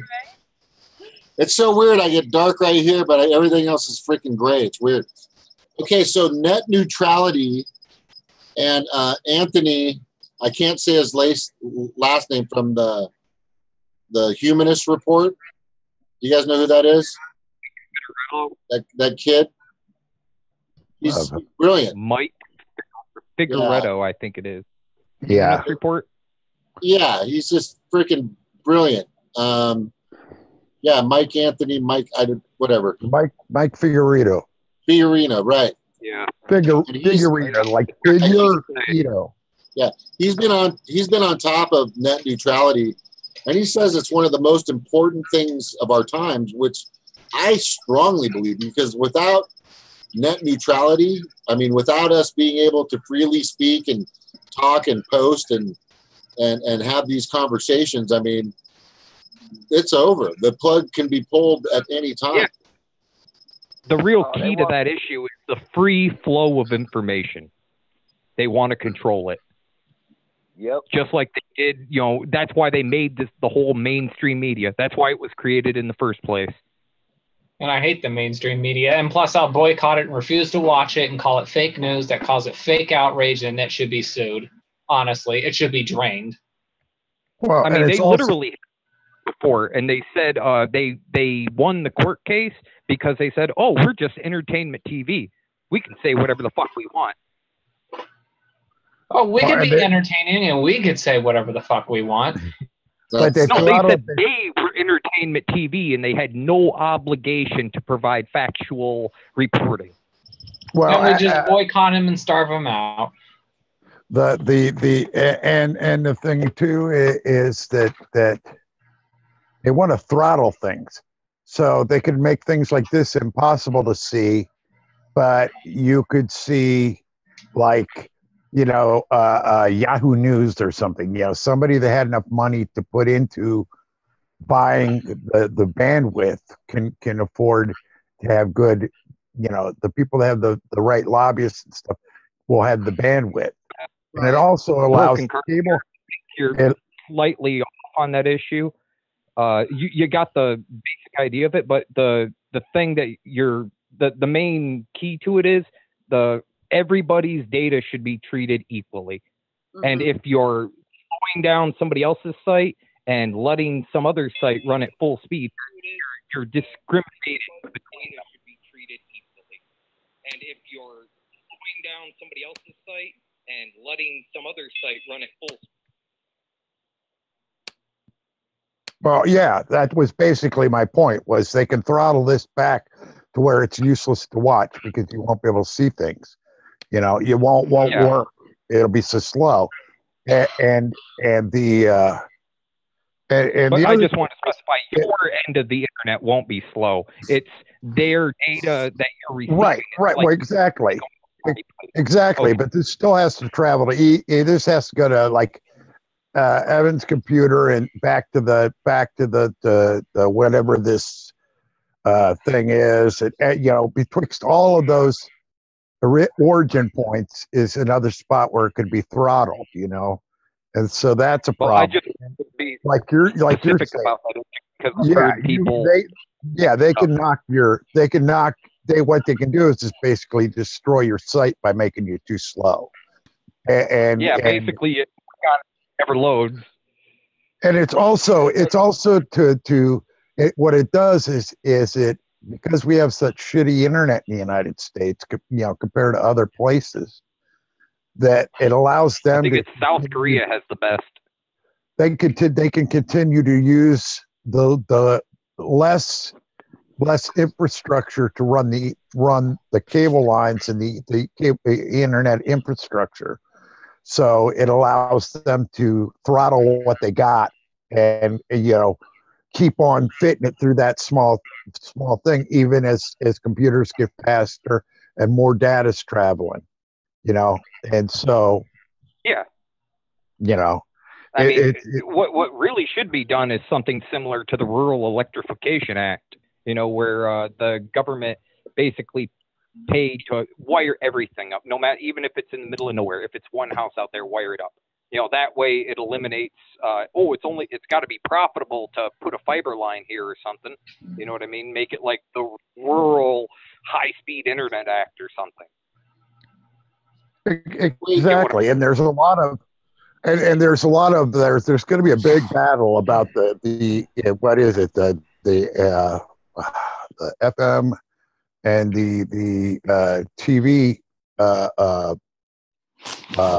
frequencies, because they want to use those to do internet, and so that you know, to sort of do a broadband kind of thing, or you know, however they want to work it. Anyhow, there's going to be that's going to be one of the next big battles. But Snork said that there was. You're breaking up again, Kev. Sorry, but Snork said there was a way that you could do like a pirate system, but we don't want to get to that. That's just sad. We don't. I mean, they're already monitoring what we do already, but NSA we need to pull that. That's why they want that net new. That's why they want to get rid of net neutrality, because they already see what we doing. They don't want us influencing nobody else, so they got to squash that stuff. Yeah, they're scared about the influence spreading, because just look what happened. I mean, it was enough influence to sway an election. You know, Hillary Clinton had all the media for her, literally propping up Trump, and the internet was able to almost blast through most of the bullshit every time, except for the idiots watching cable. Yep, exactly. I mean, so the real world effect of it is noticeable. So, hey, sorry I'm so late to this. Well, hi, Kelly. Okay. Hey, hi, Kelly. Hi. So, yeah, we can't complain. My husband has a job, but he's having to commute right now all the way to Raleigh, which is like 45 minutes. And then my daughter's camps are like the timing's off. So I've been up early. And so I just like fell asleep in the middle of Tim talking tonight. I felt so bad. But anyway, I wanted to find out sorry, I'm behind, but what happened with why the other video was taken down? Do we know why? I don't really know. We started talking about carrots. I think that's what happened. Oh. He thought it might have been. He thought it might have been a visual or you know, we don't know if copyright song or what, but yeah. Because it's like, who would be watching? You have to really sit through a long time to. Kelly, I was about to ask the question, and maybe I'm naive, but there's a massive amount of stuff on the internet constantly, all the time. Who the hell are all these people sitting around looking at all of this? There's I guess it's probably a ton of people watching all of this stuff to be able to say, oh, I didn't like that 2-second thing, or who in the world is doing it? Well, I would think that it's by like, I mean, I don't know. Maybe there's one guy in NSA. Think of the Snowden movie that's like really amused with watching us. Who knows? Oh, I would think it would be more like computer, you know, buzzwords or something that was. Yeah. I don't know. Pick up on it. So if we say certain words, it's well, like, that's what the NSA does. All the stuff gets dropped into 3 days. Those bastards. But I mean, rather than that anybody actually sitting through like the 3-4 hours that we go on. Yeah. I wonder if it was one of the nights that we were talking about overthrowing the system and, you know, like revolution. And, you know, they might have taken offense to that. The guillotine. Friday was fairly mellow. Yeah, so it was Friday. So. Oh, that might have been the night that I wasn't on here. I got on like the last 10 minutes of it, I think. I don't remember what was said. I mean, God, you know, in hours, who does, you know? Could be anything. But We covered so many things. We're back and forth, and you know. Yeah, it's bots. The bots have been in use on telephone lines, and then they switched to internet. But they've been on use for international phone calls since the late 70s. Yeah. Wow. In fact, the last place that was immune to bots was the airports that the 9/11 pilots trained for in Minnesota. Really? Huh. Why is that? Don't know. It's just a strange fact. I thought it was unusual. That is a strange fact. That's almost too strange. Okay, so yeah, I post stuff up that's relevant to what we're talking about, so people can see it. Evan spanked me earlier and said stop doing that. Oh. So I was like, I don't know what the deal was. I mean, there's a billion bits of information out there on the internet, and somebody's watching something crazy.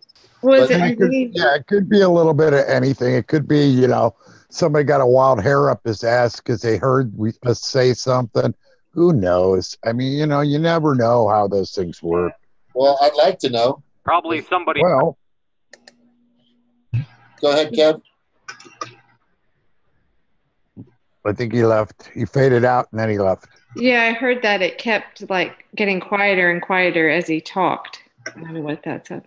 Yeah, he's been having that issue. He's good to have on. He's got some great points, too. Oh, yeah, absolutely. About like buying power of minimum wage, basically. Yeah, I mean, we can do $15 an hour, but if, you know, we have continued, I think we have another housing bubble, really.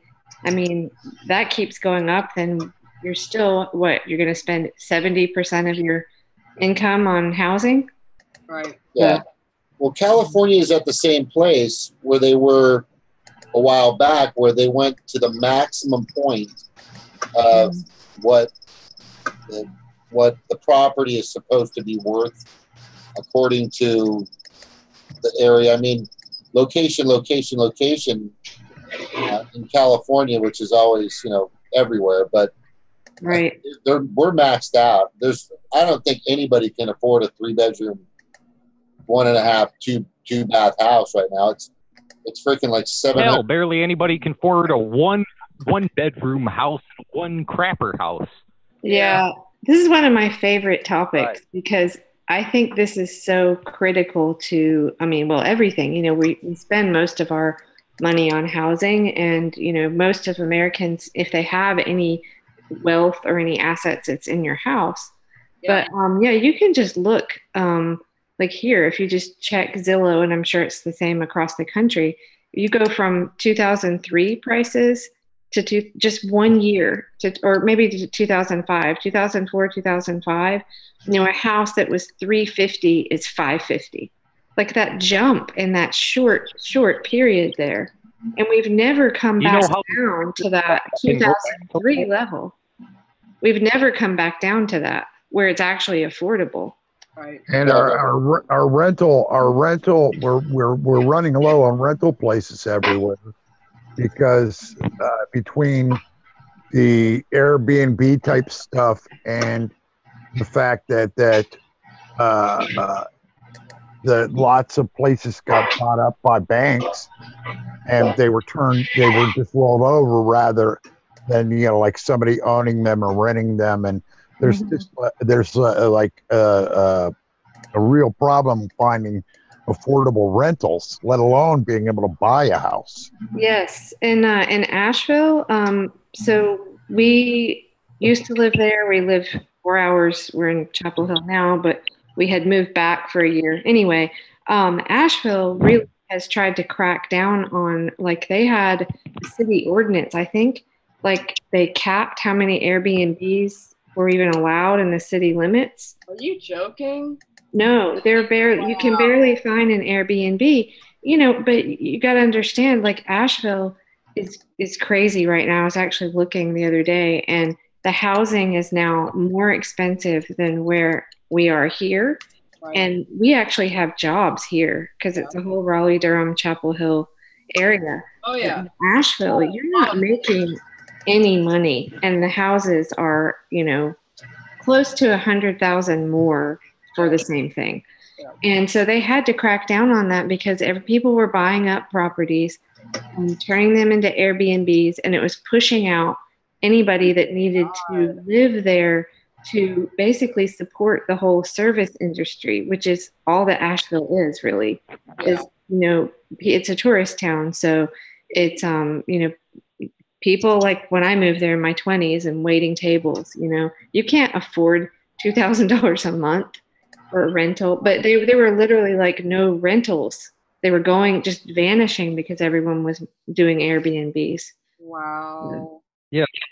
That's what happens when you have people with huge sums of money that can just come in and buy everything. It jacks up the prices up. Yes. Yes.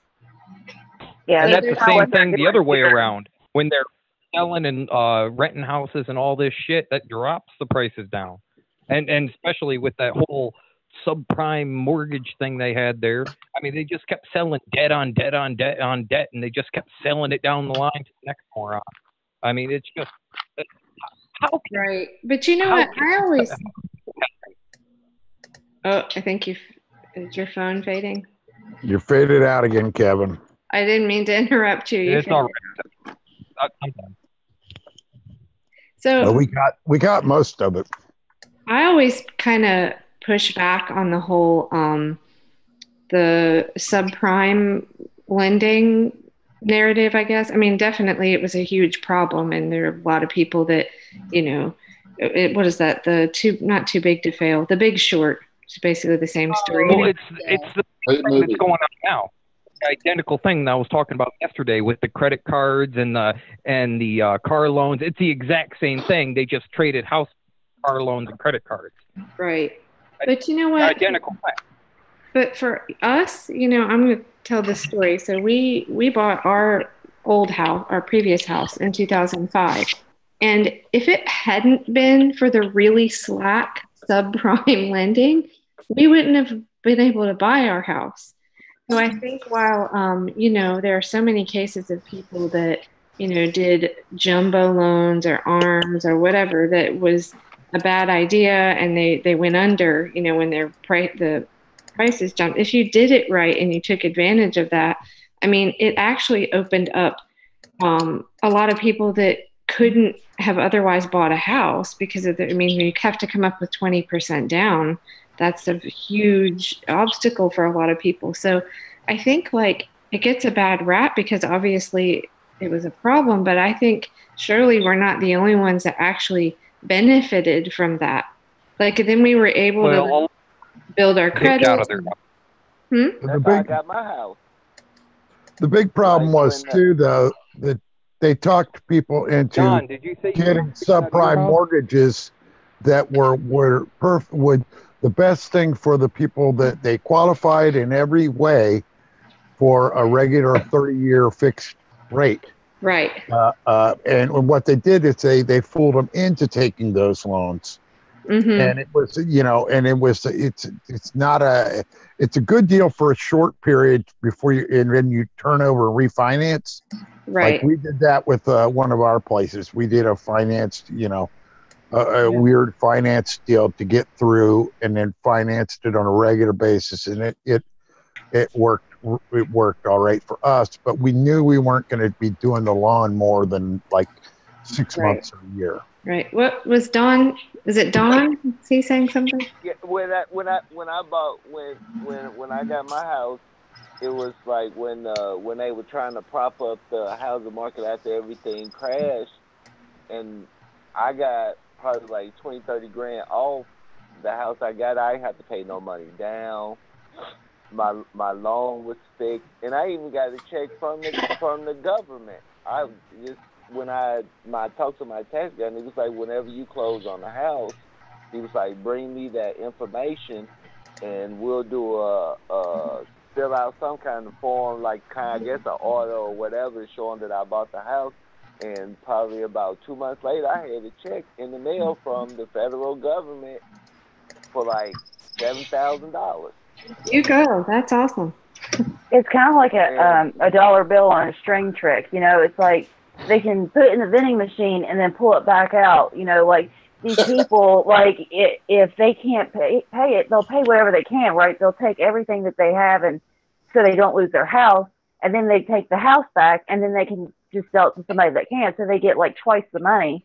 They can just keep doing that over and over again, and if you can pay it back, then then you get your Because when they bailed out the banks, it was in the agreement when Obama bailed out them banks for what went down for the housing. The Obama paid the banks the money for those homes that were bad on them loans. And what the banks put in with the negotiations is that even though our tax dollars were buying these people houses off, they were still able to repossess those homes and resell them again, which I thought that was kind of shady. Well, that's the way it works. They was doing that too. You know, they got paid for the houses, but they was able to take them too and resell them. Right. But I think it really did enable some people, if you did it right, to, get in. That's how I got my home. Because we ended up renting for in between, until we bought this one. And I mean, our taxes were so much more. You're penalized if you're renting, obviously, So as a renter, you pay more. I mean, we would pay more to rent here than we did buying. And then you don't get that tax break either. So it's really like we penalize people in so many ways that can't buy a house, that have to rent, and keep that barrier there. It's just, I don't know.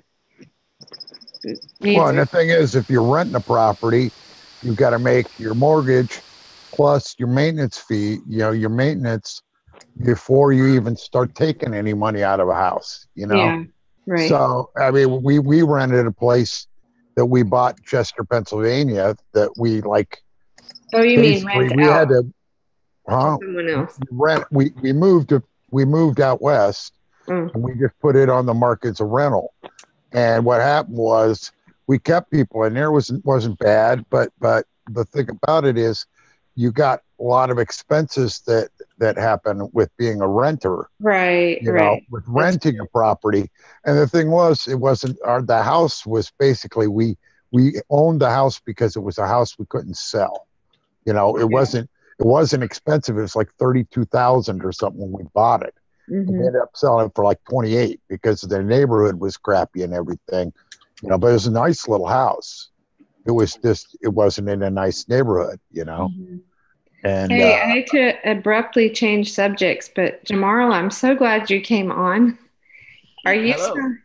And I don't know how much I want to go into that other subject we were on.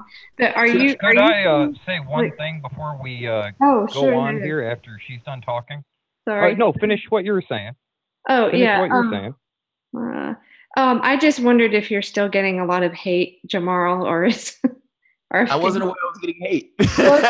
Okay, sorry. It just comments in the YouTube, I don't know. I don't know. You must understand how I see this. I don't consider myself part of the thing. I dip in and I dip out. I had no feelings about the situation at all. And maybe that's somewhat bad, but I look at this from the standpoint of, okay, these people are having a drama, petty drama. This drama doesn't ultimately matter. These people, for the most part, agree on 99% of the things they talk about, and they found 1% to bitch about. That's how I felt about it. So yes, I'm going to dip in and I'm going to dip out.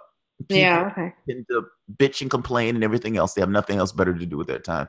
I honestly did not realize I was getting hate if I was getting hate. Well, I guess that's a little strong. There were people that said, I don't know, you have to look at it. It's not that bad. It was just like, way to minimalize it or something to that. I am minimalizing it. It deserves to be minimalized. I'm sorry, it does. I get sick of these issues of race. I'm sorry. Because you're in a leftist side of the sandbox. I in no way believe that what's her name is racist. It never occurs to me that what's her name is racist. It never occurs to me that Bill Maher is racist. What I define racism to be is this thing of you're oppressing me in some way. You're keeping me down in some way. This thing of entanglements in that sense. Or for the most part, the more gross definition of this person harbors ill feelings against a particular demographic. I'm saying neither one of those things are true in regards to how she's functioning. I disagree with her premise at that time. I disagree with why she was freaked out or pissed off. But understand, she's a person. People get pissed off at things. People, ultimately, this is a person fucking up. That's all it is. It's one individual person making a bad choice. Before we go into that too, I just want to make sure whoever wanted to say something about the housing that we were on before gets to speak if they had something. I want to talk about the housing thing too, if I'm being honest. That was me. Go ahead, Kev.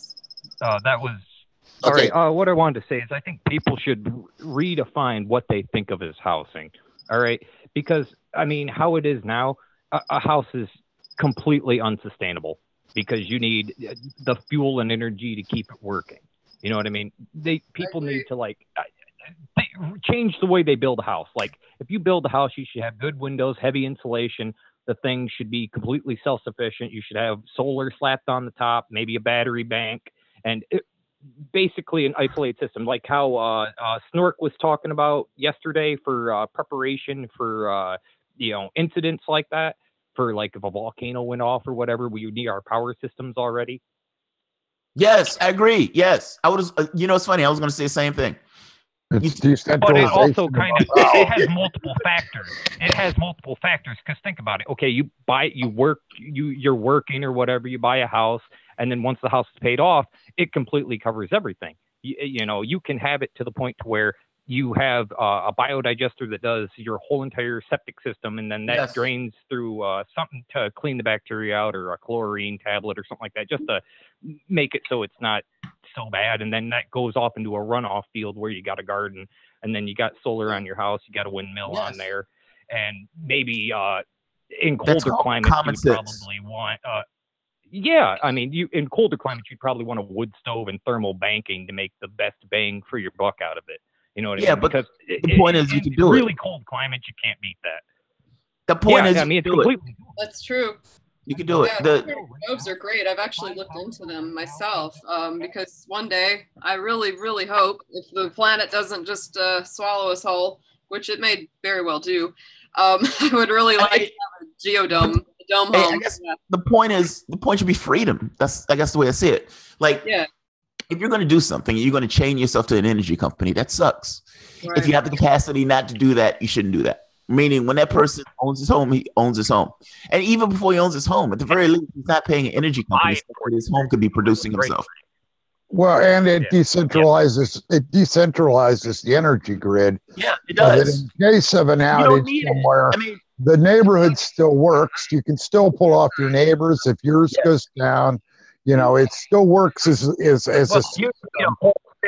But and when we have extra power, like if your house makes extra power, it goes back to the grid. That power can go into the grid to to produce more. And so it's just a decentralization of it, and it also gives us the ability to just do what's right and use what we got, what's coming down from the sky naturally. Yeah, but that's not the point. That's never the point. That's never the point. I mean, I'm sorry. You have states, you have laws or legislatures in states that are actively going against solar power. Oh yeah. Yep. If I'm not mistaken, in Virginia, it was the same in Richmond. They were going against solar power. They're making it difficult to use solar power. Now, anybody in their right mind would want their homes solar power. If you were the rightest wing conservative and said, "I believe in freedom, goddammit, I want freedom," do you honestly believe being chained to an energy company is freedom? And would you prefer to have solar power on your particular house that gives you enough power for your house to be quote unquote free, the thing that you keep screaming about? That's a better option. That's a better option. Just for the person, it's a better option. Yep. Well, and it's like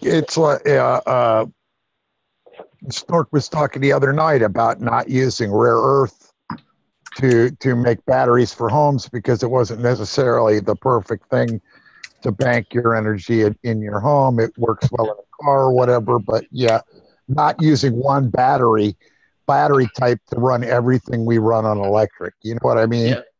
To have, and also to standardize it so that the houses have the same standard system set up, so that if a house goes down, it isn't like trying to find pieces from Jabip to fix your house. You're being a communist. You're a commie, dude. You're a commie. You're a commie. Yeah.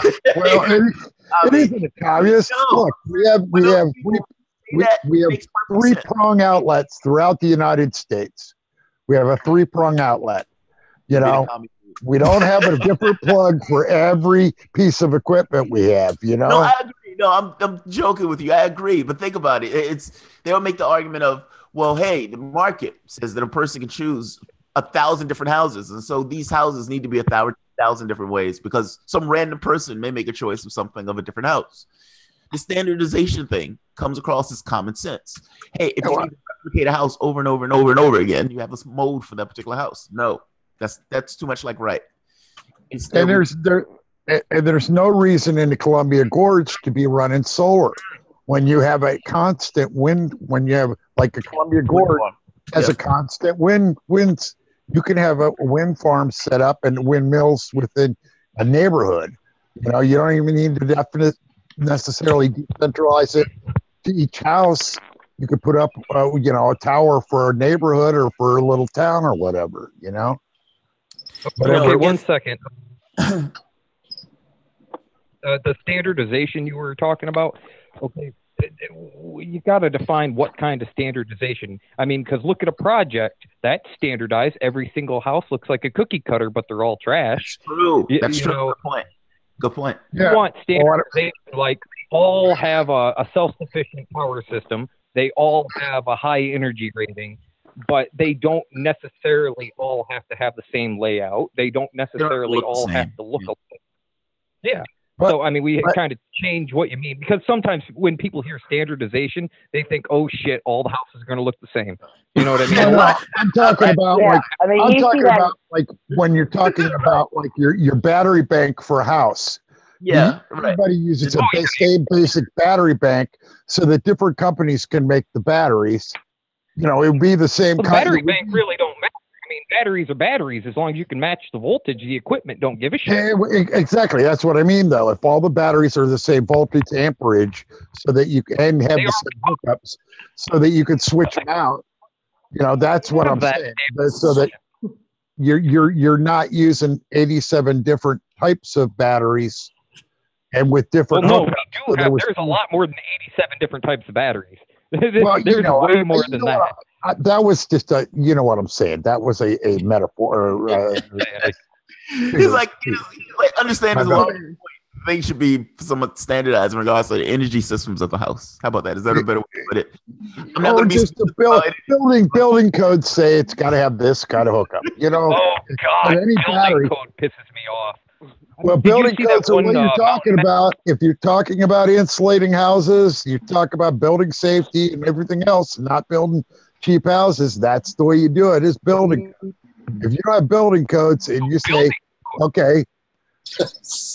It depends. Sometimes you can not follow the building code and your structure is about 10 times better than any freaking building code crap they can ever imagine. I mean, when you see real craftsmanship into a home or building it yourself, I mean, that's on a completely different level. I mean, people, they don't build houses like that anymore unless you pay shit tons of money to people to do that.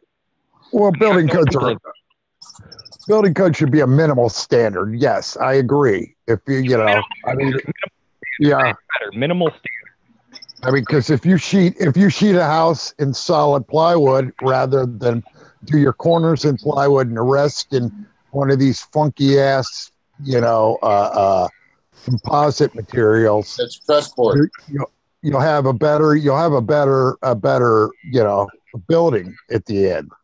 You know, yeah. I mean, I agree with you, but it's a matter of you have to have people trained as inspectors. The building will be better. You have to have people trained as inspectors that understand what they're looking at too. Well, that's the other thing about the housing bubble. I mean, stuff was thrown up so quickly that so much of it, you wonder if 50 years from now it's going to be standing. I mean, just comparing, this house we're in now was built in 93, so it was before all of that, and it's just solid. I mean, it doesn't shake when the washing machine is going. It doesn't feel like it's going to fall down like our house. And I just think they put up too many things too quickly, and you just really wonder. Yeah. Yeah, Kevin's right. You go in. Kevin's right. You go in like clone homes in a development, and those houses are shit. You know, I worked on those houses, man, in Colorado. You know, they got guys pumping this out. If they get rained on, if your studding gets rained on, they don't care. You know, I mean, you know, it's rained on and then warp the fuck out. They don't care. They just sheet it quick and throw it up. You know, and they just don't. They get paid to work quickly, not to work well. Yeah. Like they're basically nicer versions of like the coal camps. Like if you look at even now and today, like you can see each house looks exactly the same, but they were built, you know, pretty shitty, where people would have to put newspapers up on the walls, you know, for insulation and stuff. But, you know, I mean, that's what these new houses, I mean, they just have a prettier outside, you know? Yeah, well, Stevie, the thing is, if you actually went into one of those old cold camp houses and insulated it and stuff, it would be structurally a better house than these new ones they build that look shiny. So, I mean, you know. And that's why you still see so many of them up today, is because people have gone in and actually put a little bit of work into them and made them nice. Ariel, go. I have so much to say about this. I live in a neighborhood where, okay, now this house is old. You can see the knotty pine around me. This is an older house. Hey, it's nice in a house. But the neighborhood that we live in, there are these bastards, these housing developers. Oh, man. I really kind of just wish they would all die. I really do. They are bastards. I'm with you there. I can't think of a bad enough word for these people. They're trying to come in, and basically what they do is they give people way too little for their property. Then they knock the entire old house down, they tear it all up, and they throw up in a matter of a month, maybe not even that, one of these giant damn McMansions with the crap, with the cheesy rock and the dumb turrets. It looks like Disney World's version of a European house. It is so bad. You know exactly what I'm talking about. And they're doing that a lot. There's this one particular piece of shit named Randy Arndt. And every time you see one of his damn signs go up, you know another old, nice house is about to die. And it's disgusting what he does. It really is. And a lot of people in the neighborhood really, really hate this man. We have a woman that lives in the neighborhood that called him up and told him to stop building his ugly houses. I would say that too. Yeah, the thing that happens, see, is that once somebody builds one of these dumbass wannabe Citizen Kane Xanadu things, once they live in it for a little while and they move, nobody wants it. It fucking sits around forever because nobody wants somebody else's used trendy stuff. They don't. They don't want it. So here's the kid. All these houses and Carpenter is straight up. I mean, they are made of plastic. These houses are made of plastic, but they are charging money out the freaking nose like you wouldn't believe. I mean, you go into these places where they're tearing out some natural nice area and they're about to put up Easton Gables or Oakley Springs or one of these dumbass bastard executive jackass names. Corporate smugness. In an office. Oh, we'll name it that. Usually they name it after what they knocked down or got rid of. To put That's usually what they name it after. So you go by and you see things like from the low 700s. Oh, that's all. So no, they build shit houses out of plastic and crap rock. That shit rock, you know, that's like, it doesn't really have any cement in it. It's not, it's this weird rock stuff. Yeah. It's supposed to look artisan. This is for people that like to go eat artisan bread. It's an artisan sandwich. And I do my artisan house. It's the corporate hipster crap. And they go to artisan school. So I did phony stone. I did phony stone in Colorado. And you know, they call it cultured stone, and all it is it's concrete. It's real lightweight concrete that they make. They have like a patterns of like you know 50 different stones, and then you fit them together like a jigsaw, and you cut them in, and you do all that. But it isn't like it doesn't look like real stone unless the people putting it up make it look like we did real nice work because we made it look like it was actual stone. And stacked it the way real stone's stacked. But yeah, when I worked on those places, yes, like Kevin, man, they didn't have any street signs. And like I was working with my brother at one point, I worked with him just on the weekends. And we would be like 4 blocks over from where the house we were working on. And the thing is, they didn't put up any street signs. So if you got lost going in, you could not find your fucking way out. Even though there's like, I'm telling you, man, you get caught in those things, and there's just like no street signs. They Everything all look looks the same. Yeah, I mean, they're all the same. You know, there's like 5 or 6 different floor plans, and all they do is flip them. Yep, and that's right. stuff. Basically, all the houses so look across the the street. same. Everybody looks the same, and the streets one place. Yes, exactly.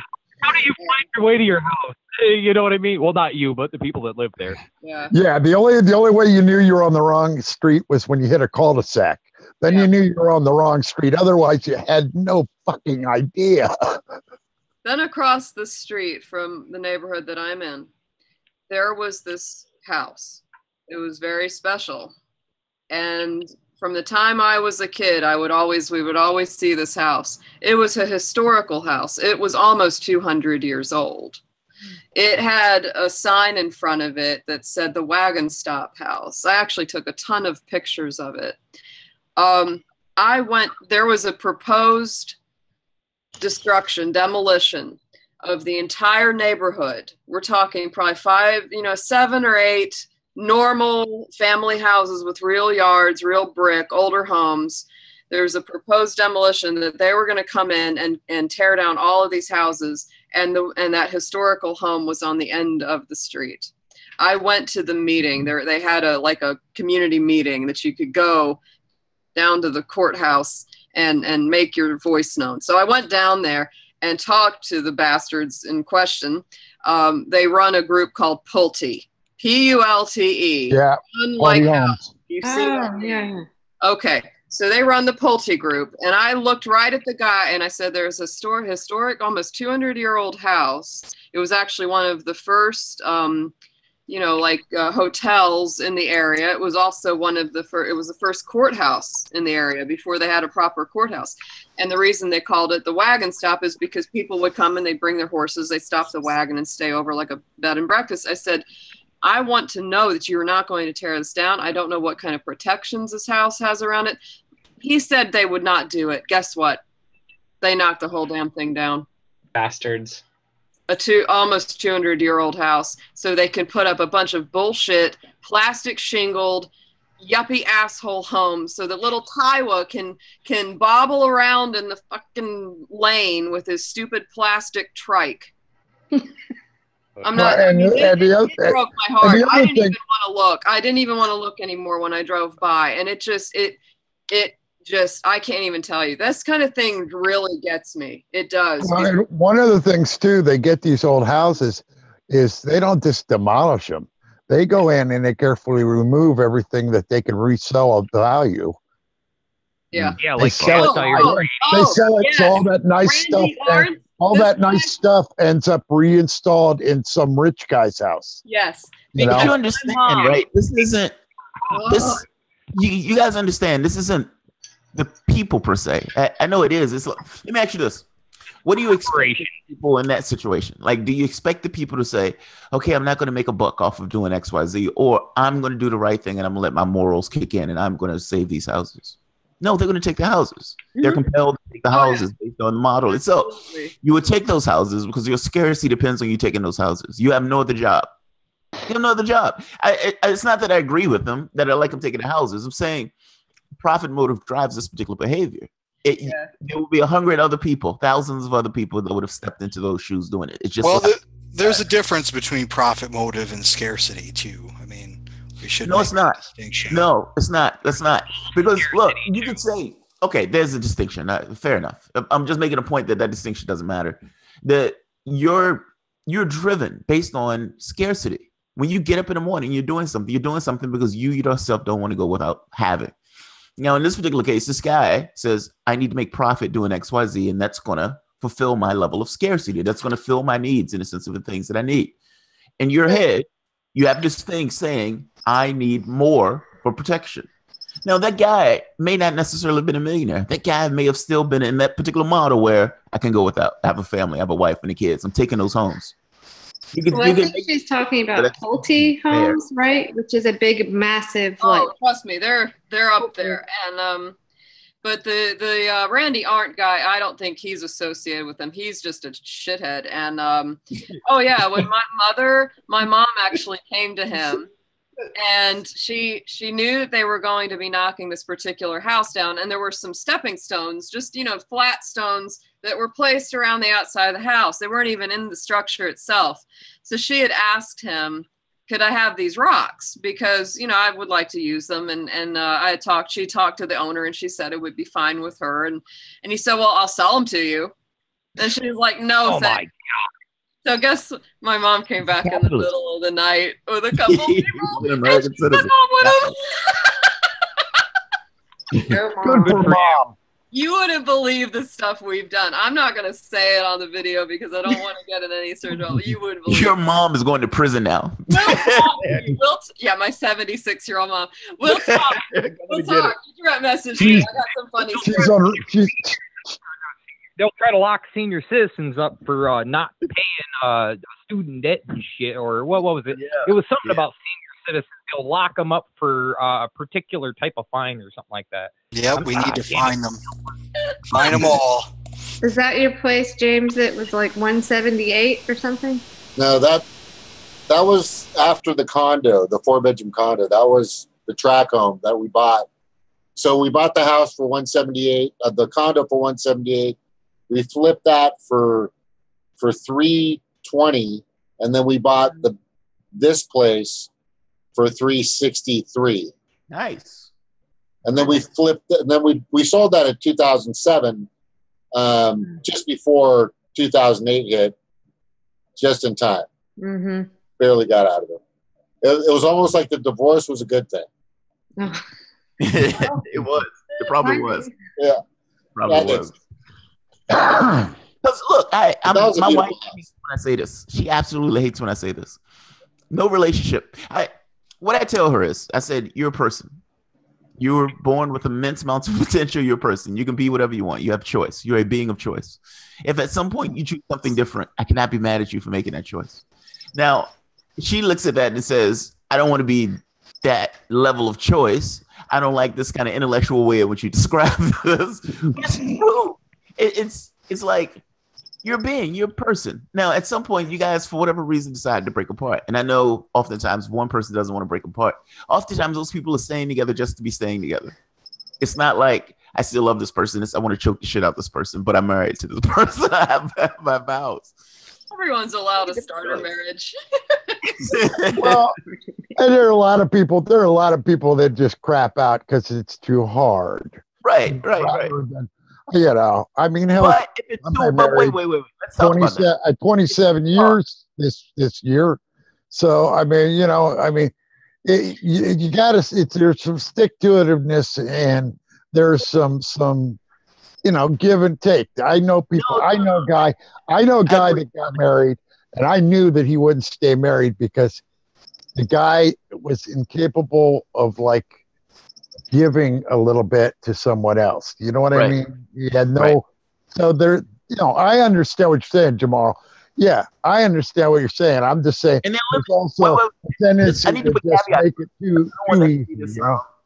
I need to put certain caveats on that, because because you can also make the case and say, well, wait a minute. So if this person gets sick, I can just say, go fuck yourself. No, there are certain aspects to that. There's certain vows to that. It's not just purely. This is kind of postulated on this idea of both people are perfectly okay. Both people just made a choice. If you're married to the person, oh man, I would hope you wouldn't be the person who would just crap out on that way. People do. Who was the guy? Who was the guy who was running in the presidential election? His wife. Gingrich. Newt. Yeah. Newt did mess around on his wives with cancer, but it was a Democrat. Yeah. Oh, that was. Who was he? Was it's an Obama and Clinton election. I can't think of his name. His wife had cancer. He became the most hated. Oh, it was the kid that ran with John Kerry. Edwards.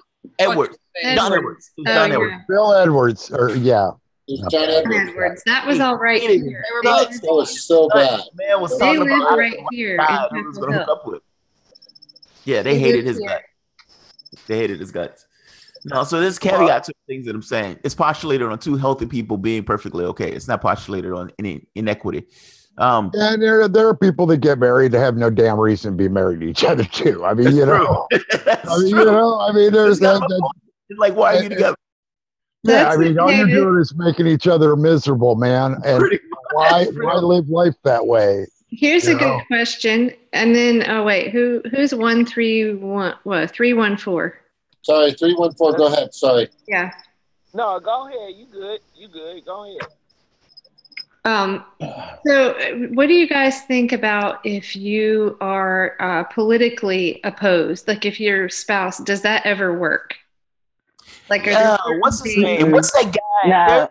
Oh, Carville. Carville. Yeah, Carville's wife is a Republican. And Mary Matlin. Yeah. That's like a gimmick, though. There's not that big of a difference between Democrats and Republicans. Yeah, Not that big of a deal. Carville's a corporatist. Wait, I think Don. That's my point. It's not that big of a difference. Both of them. Yeah. Like, I think it kind of comes down to, like, when you have political disagreements, it's more of a philosophical disagreement. Like, your morals don't match up. And if your morals don't match up, then you're probably not going to be very compatible. That's what happened with me and my ex-husband. We were not good on that kind of thing. It depends on the person. Honestly, I think it depends on the person. You can have some people who are more, oh man. Here's the thing. Progressives, we take things a particular way. Even in the way you have that conversation, it becomes a moral issue.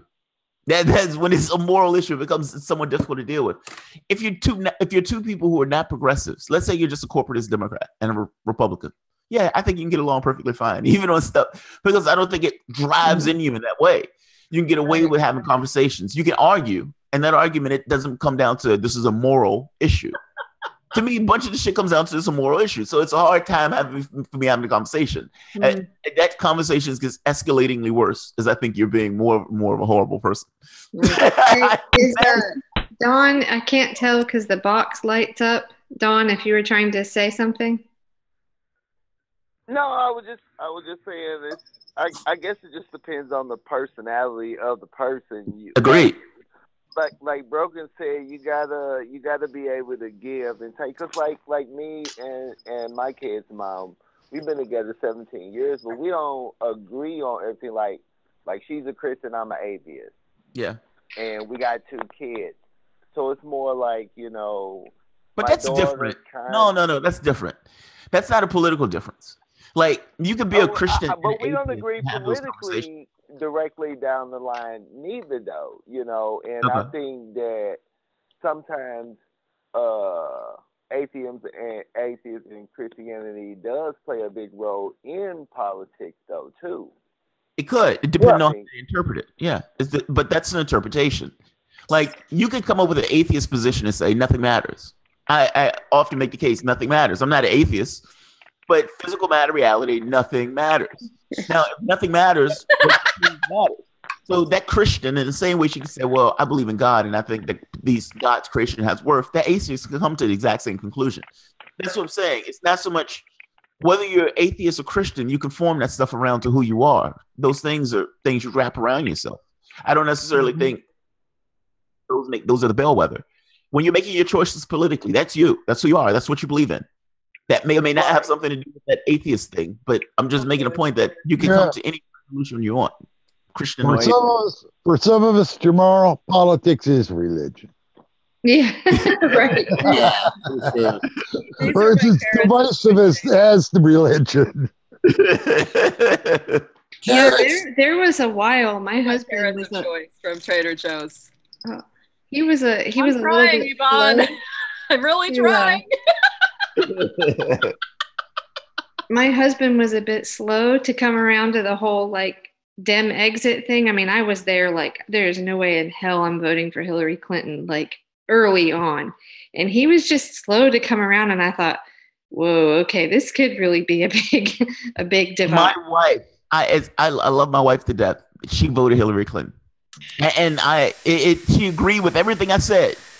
She said, I agree with everything you said. Everything you say when you make your argument, I agree. I'm voting Hillary Clinton. Donald Trump scares the shit out of me. That was a conference. And so it's like you're having that point of like you understand that nothing changes with the system. Like nothing.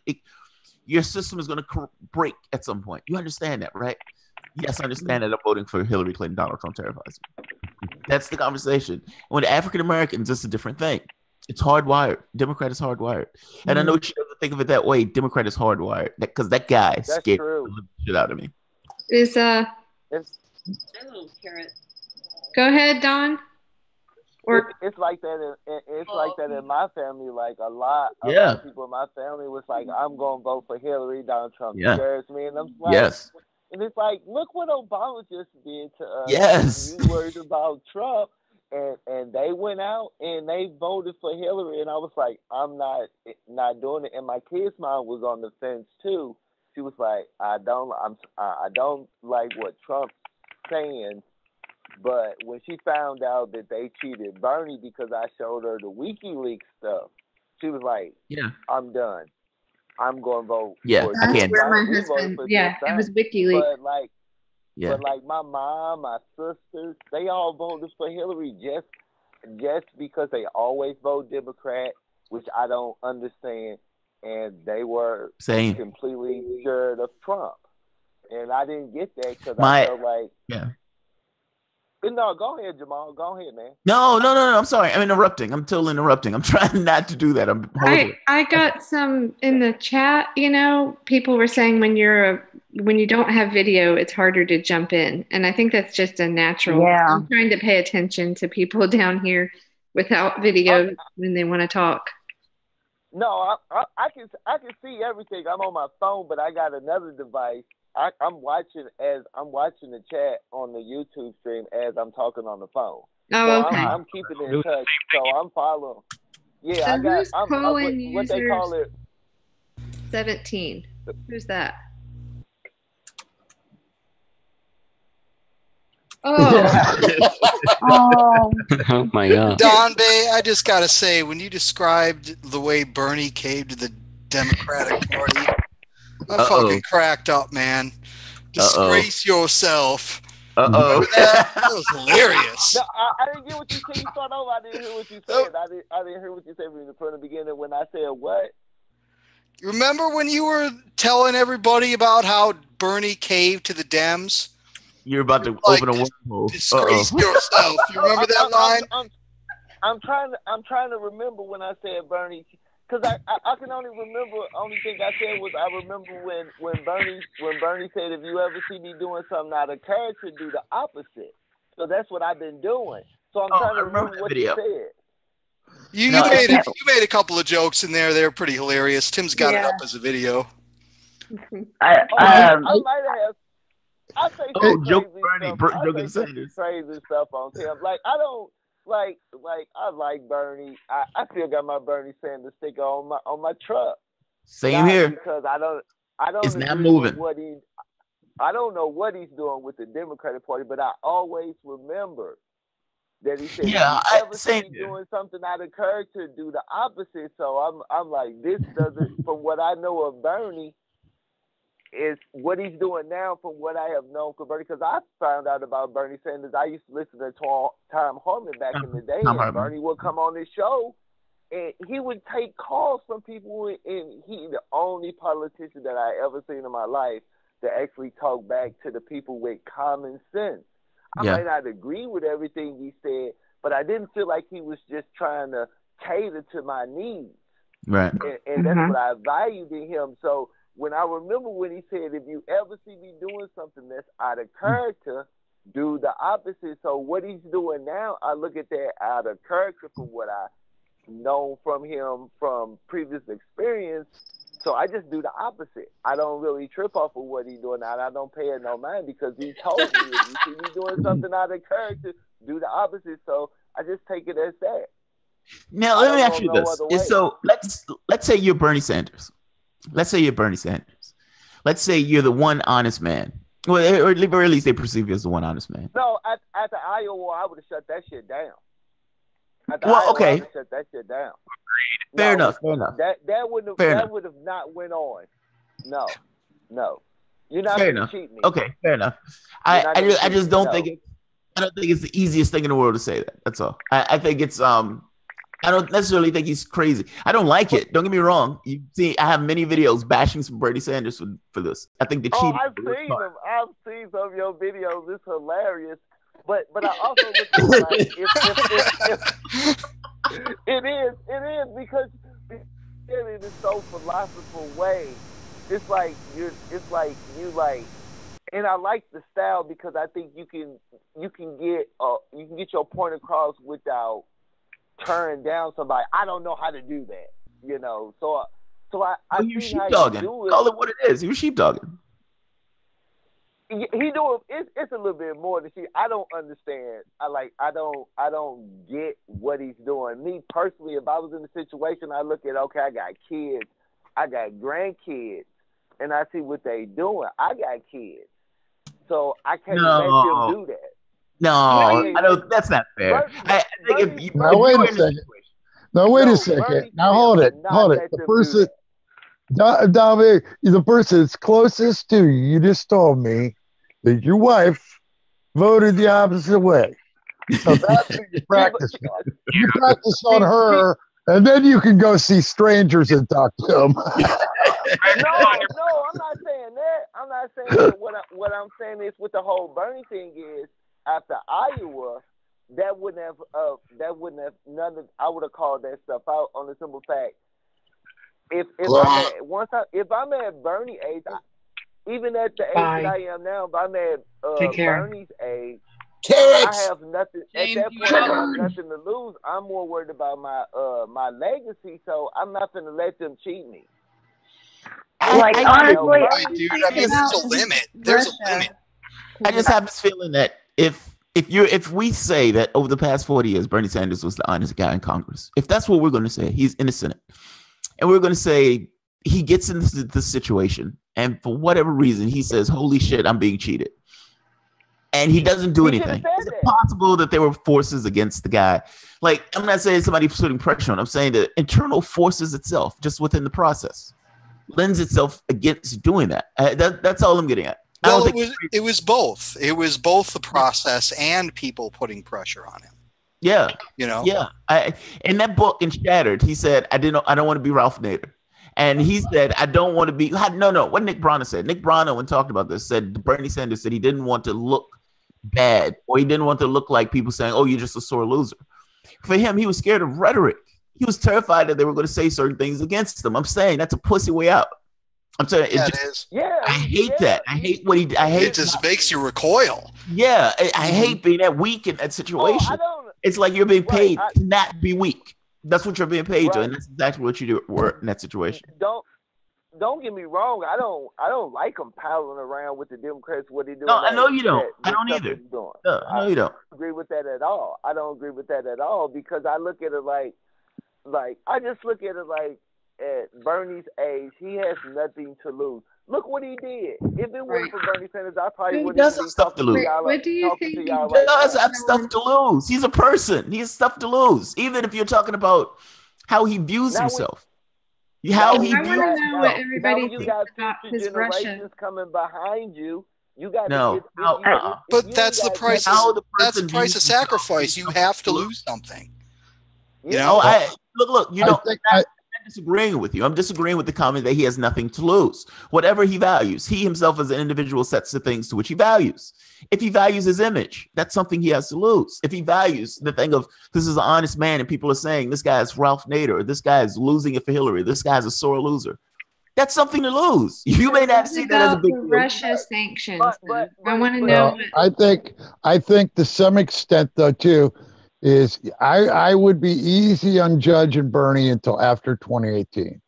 After 2018, then I think that's a more realistic time to really start holding his feet to the fire because we'll be going. But, hey, I want to know what John thinks about. I mean, I don't think it's wrong to hold his feet to the fire. Don't get me wrong, but I mean, the being overly critical of him now for decisions he's making may be, you know, and it's not like four-dimensional chess. It's just simply politics.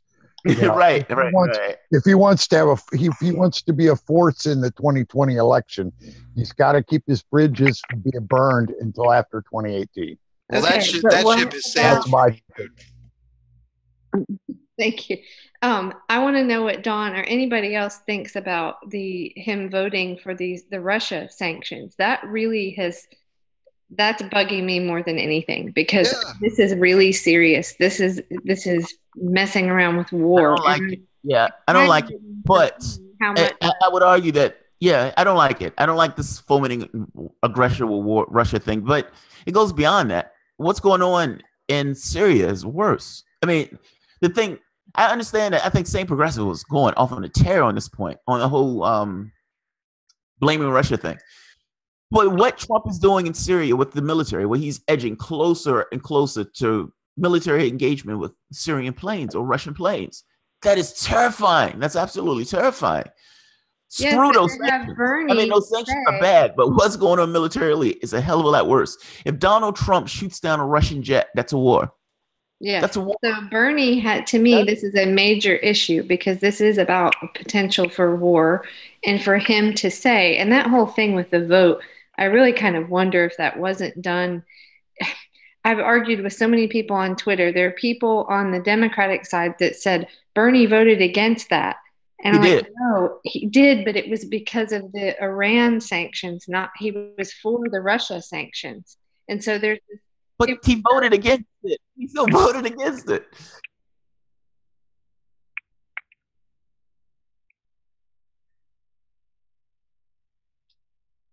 Yeah, I know. I disagree. I honestly disagree. You have two clowns in office. Well, at the very least, you have a clown in office.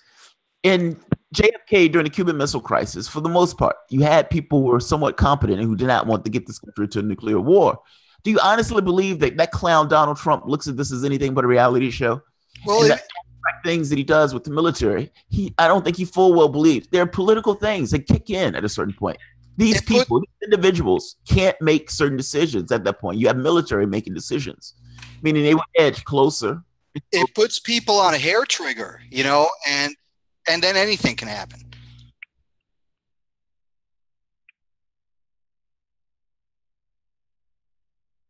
If that's true, he's losing he's not gaining anything. Even in politics, he's losing value. Yeah. No, I'm making this point that Donald Trump's brand is tarnished miserably. He didn't gain by being the president. He got hurt by being the president. He became the most hated man on the planet, particularly in the United States politics. He was already pretty hated.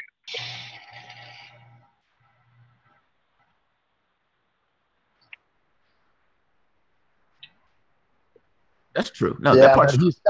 he's got a much slimmer piece of yes. yes, than Obama did, and so I think one of the things about you're right in that one of them's a clown, and that's a worrisome thing. I mean, that's terrifying. He's got Sebastian Gorka. He's got a guy named Sebastian Gorka giving him advice on foreign policy. Sebastian Gorka has no qualifications to be giving him advice on foreign policy any more than I do. Okay.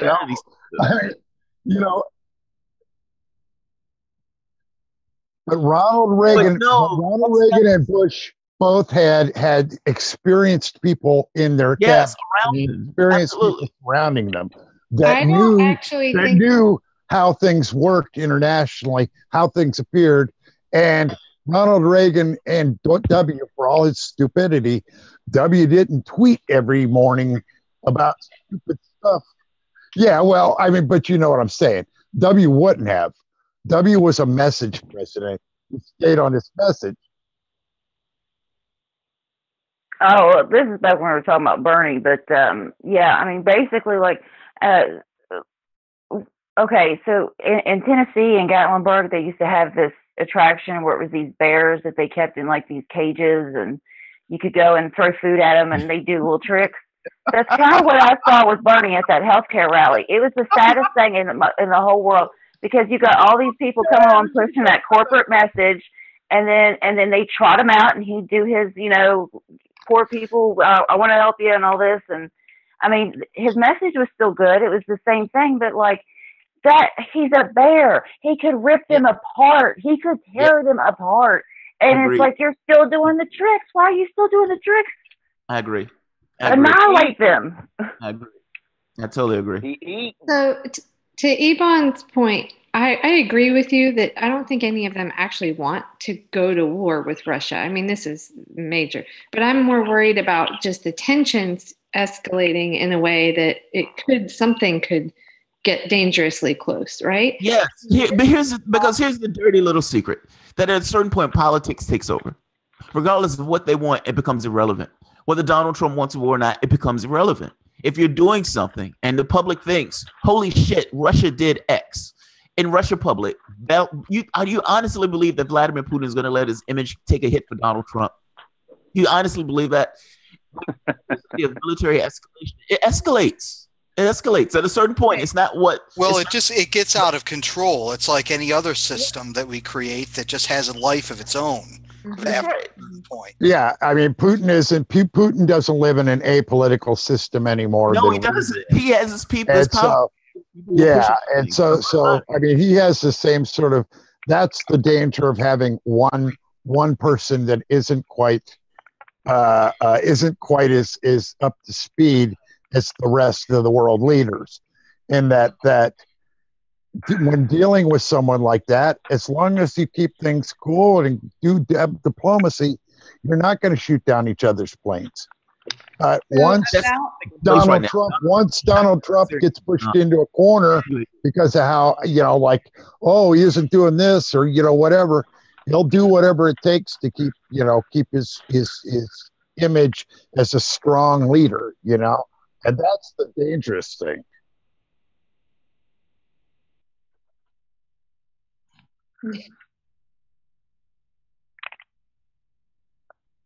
Yes, they are. Yeah, military equipment.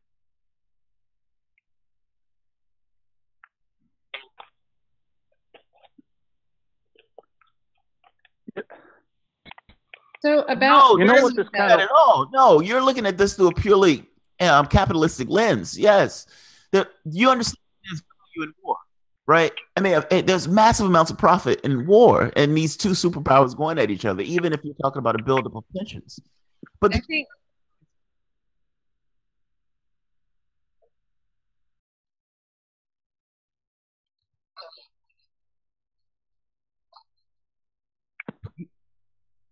You're talking about proxy wars. There's a proxy war. Right. There's a proxy war. Yeah. But I'm talking about a proxy war that turns into something that's hot just because of political factors that are involved. You have Russia. Because understand, they've just shot down a Syrian UAV. They just shot down the Syrian UAV. Now, assume for the moment that was a jet. The United States comes out with a statement saying, we said that we're going to murder anything that goes across this path. We don't care what it is. We don't care who it is. If it goes across this path, we're going to shoot it down. Now, understand the ridiculousness of this.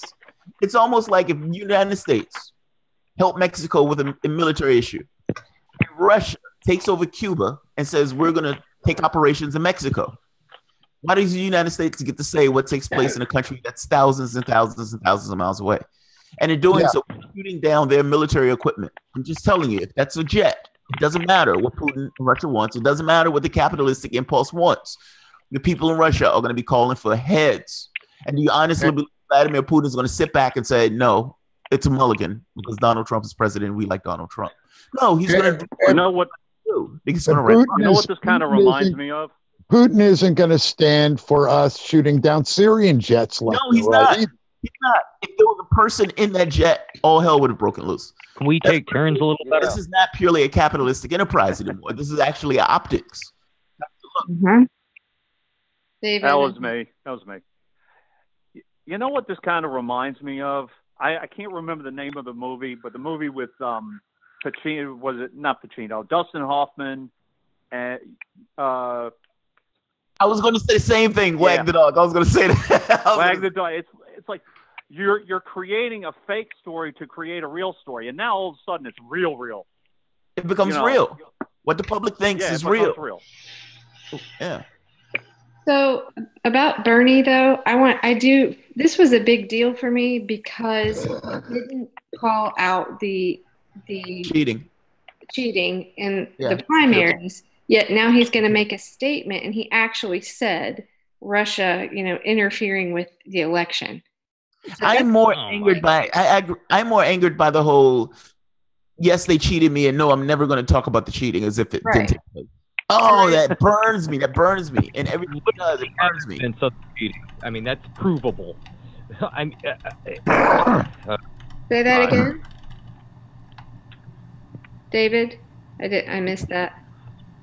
No, it wasn't me. Hear what I said? I don't. Somebody was talking and it cut out. Can you hear me? Yep. Yeah, I can hear you. What I was saying is we actually have evidence of the election fraud in the primaries. I mean, we Sam got pretty Cedar doesn't clear-cut think so. evidence. Sam Cedar we got WikiLeaks. We have literally Sam Cedar's an officials idiot. testifying. Sam Cedar says there's no evidence at all. He thinks we're chum, dude. That was a straight up quote. He's like, I don't have time to talk with chum. Yeah, right. Like that. I don't know if you guys saw that clip. I think I watched one of his shows once for about 2 minutes, and I just couldn't stand it. I don't like his voice. I just know bullshit. I agree, Jamarl. His voice is extremely annoying. I just know bullshit right away. I despise. I hate that guy's voice. I've watched, I think, maybe 2 or 3 of his things, and that was enough. That was enough. Just over the course of the years, I knew who he was. It was one of those things when I heard Tim went on the show, I was like, okay, well, let's hear it. Let's see what happens. When he said there is no evidence, I was like, whoa, what are you talking about? Like, you could say, I don't think it was a big deal. You could say, I don't think that was the reason he lost, that he would have lost in spite of. You could say all of those things. Saying there's no evidence is a bullshit response. It's a bullshit response. Well, I would that love to have that conversation. It's not true. It's blatantly lying. He was lying. Right. Blatant lie. Either Sam Cedar doesn't know what the hell he's talking about, or Sam Cedar's lying. You wouldn't have been able to have that conversation, dude. He would have talked over you like the whole fucking time. Just like, yeah, how Tim freaking did that. I don't know how he did it. They're attacking you for nothing. Yeah, I would have never been doing it. It's like you can't handle that conversation on the phone. You need to be there. Like, you need to have your image there. You need to be able to talk. Like, because from the perspective of somebody who's listening, it just looks, it's just owning Tim and everything that takes place. well, Like, Tim he's did talking make down to him look like an asshole. So Yes, that he was did. a type of victory. Yeah, Tim should have just let him talk because he was burying himself. Who's talking just before Stevie? Sorry. No, Well, I'm I just have a trying to question. figure out who's who. Sorry. I think it was Kevin. Oh, okay. Was it? I don't know. I thought I recognized the voice, but I couldn't really place it. But never mind. Go ahead. My question is, how hard do we fight for paper ballots? To me, that's a big deal to me. Oh boy. Because Me too. all this stuff through WikiLeaks. Oh no. All they're talking about is how the CIA can hack computers and how they can go into everybody's systems. Now, guess what they're going to do with all that technology? They're going to change the ballots, which is exactly what that's what I'm thinking. Yeah. So that's what they're already how doing. hard They're do doing we that. push for paper ballots? Well, everyone's got to be in on it. Everyone's talking policies first. They don't even think about that there's any problem with the election system.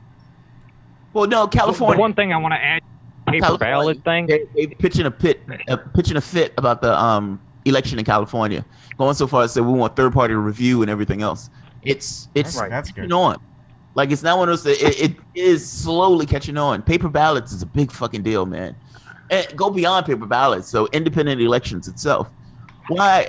Like, I never understand this thing of the parties themselves running the elections. You have a vested interest in determining. You get that election to be determined for your particular side. Why on earth? Are And the parties running the primaries are election? funded by taxpayers, right? Yeah, that too. That, but I'm talking about each state funds an their own election election. apparatus that you can trust. That's all I'm saying.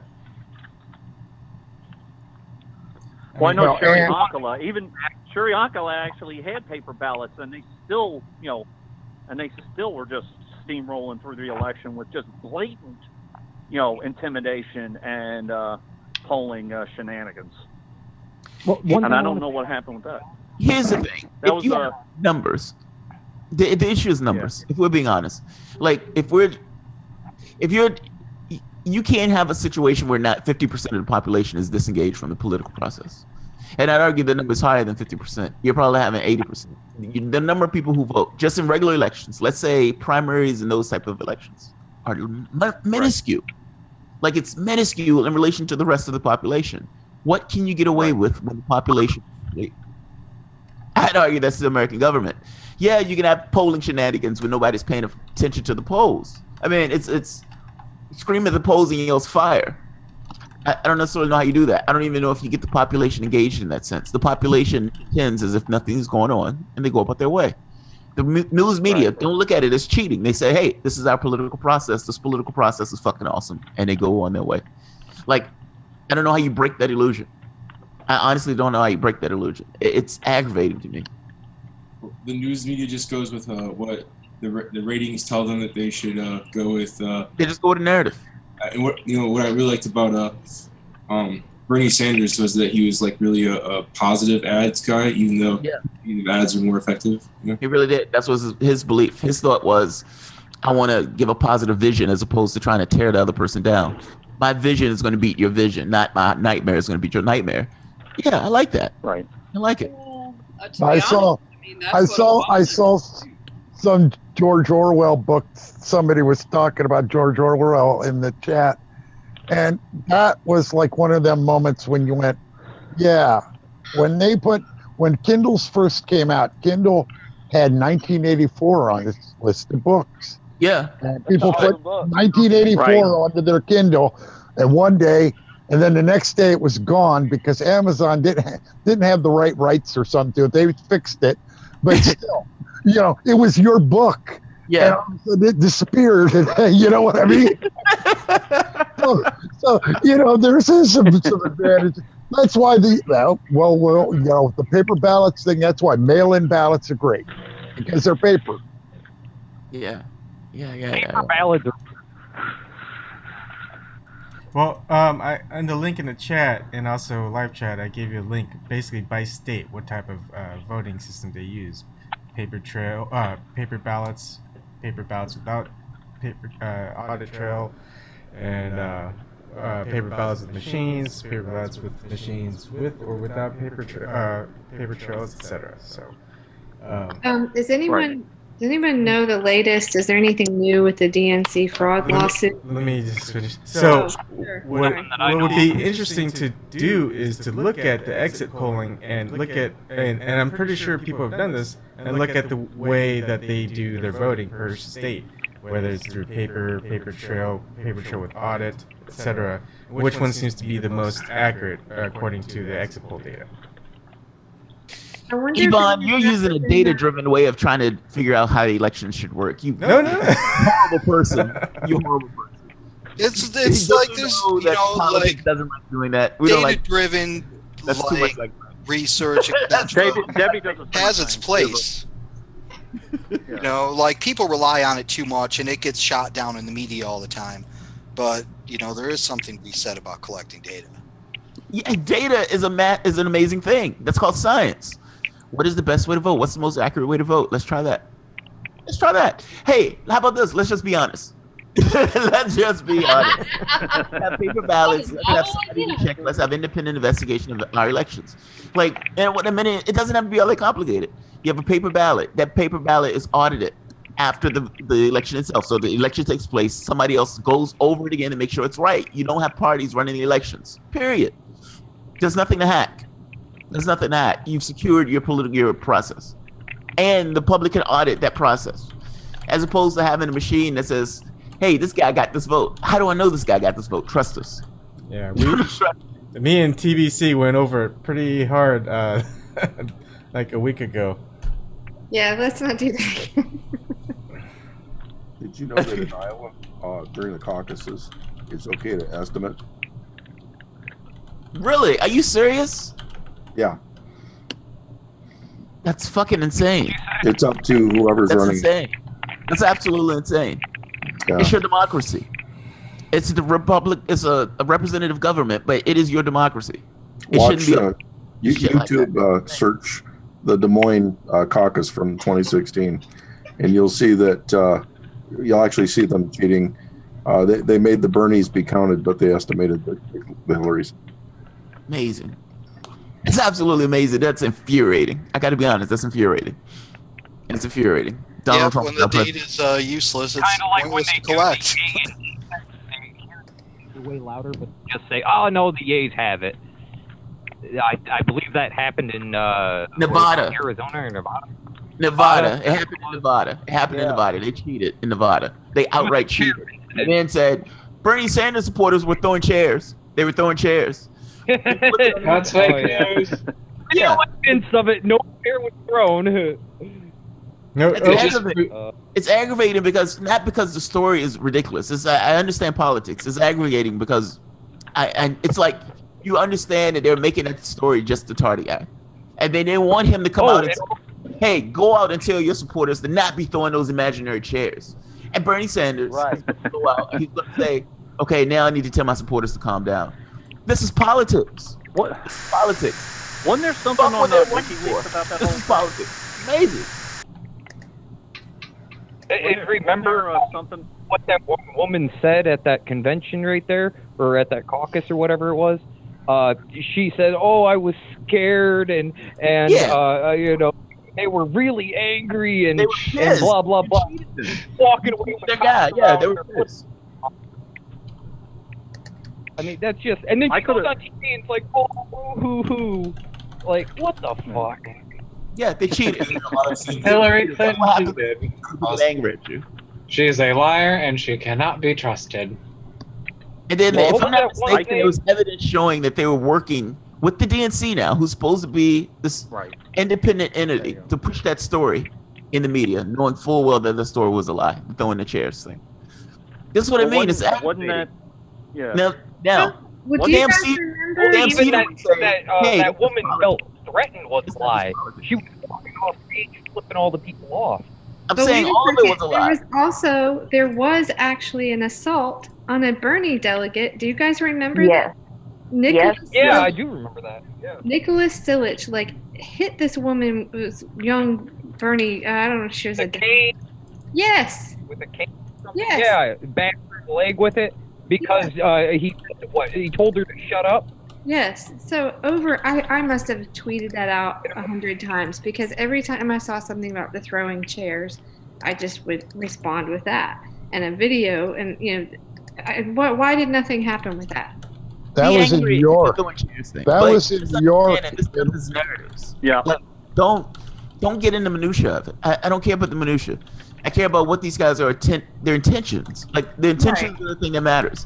So yes, random things happen at the meeting itself. Yeah, but that was actually. I know it was a person, and that person got hurt. I'm just, man. Evidence of what they were accusing the other side of. Exactly, Kelly. I mean, the minutia matters because we can present it as evidence before the public. I know, but which it is. The themes that they're trying to do, the minutia is just there to get them their themes. I agree that the minutia matters. I can't be so flippant about that. That's on video. That was one of the women. One of the women there was Linda Sarsour or Namiki Konst. I know because one of them. Yeah, Namiki was there. Yeah, because she went right up in the guy's face after it happened. Yep.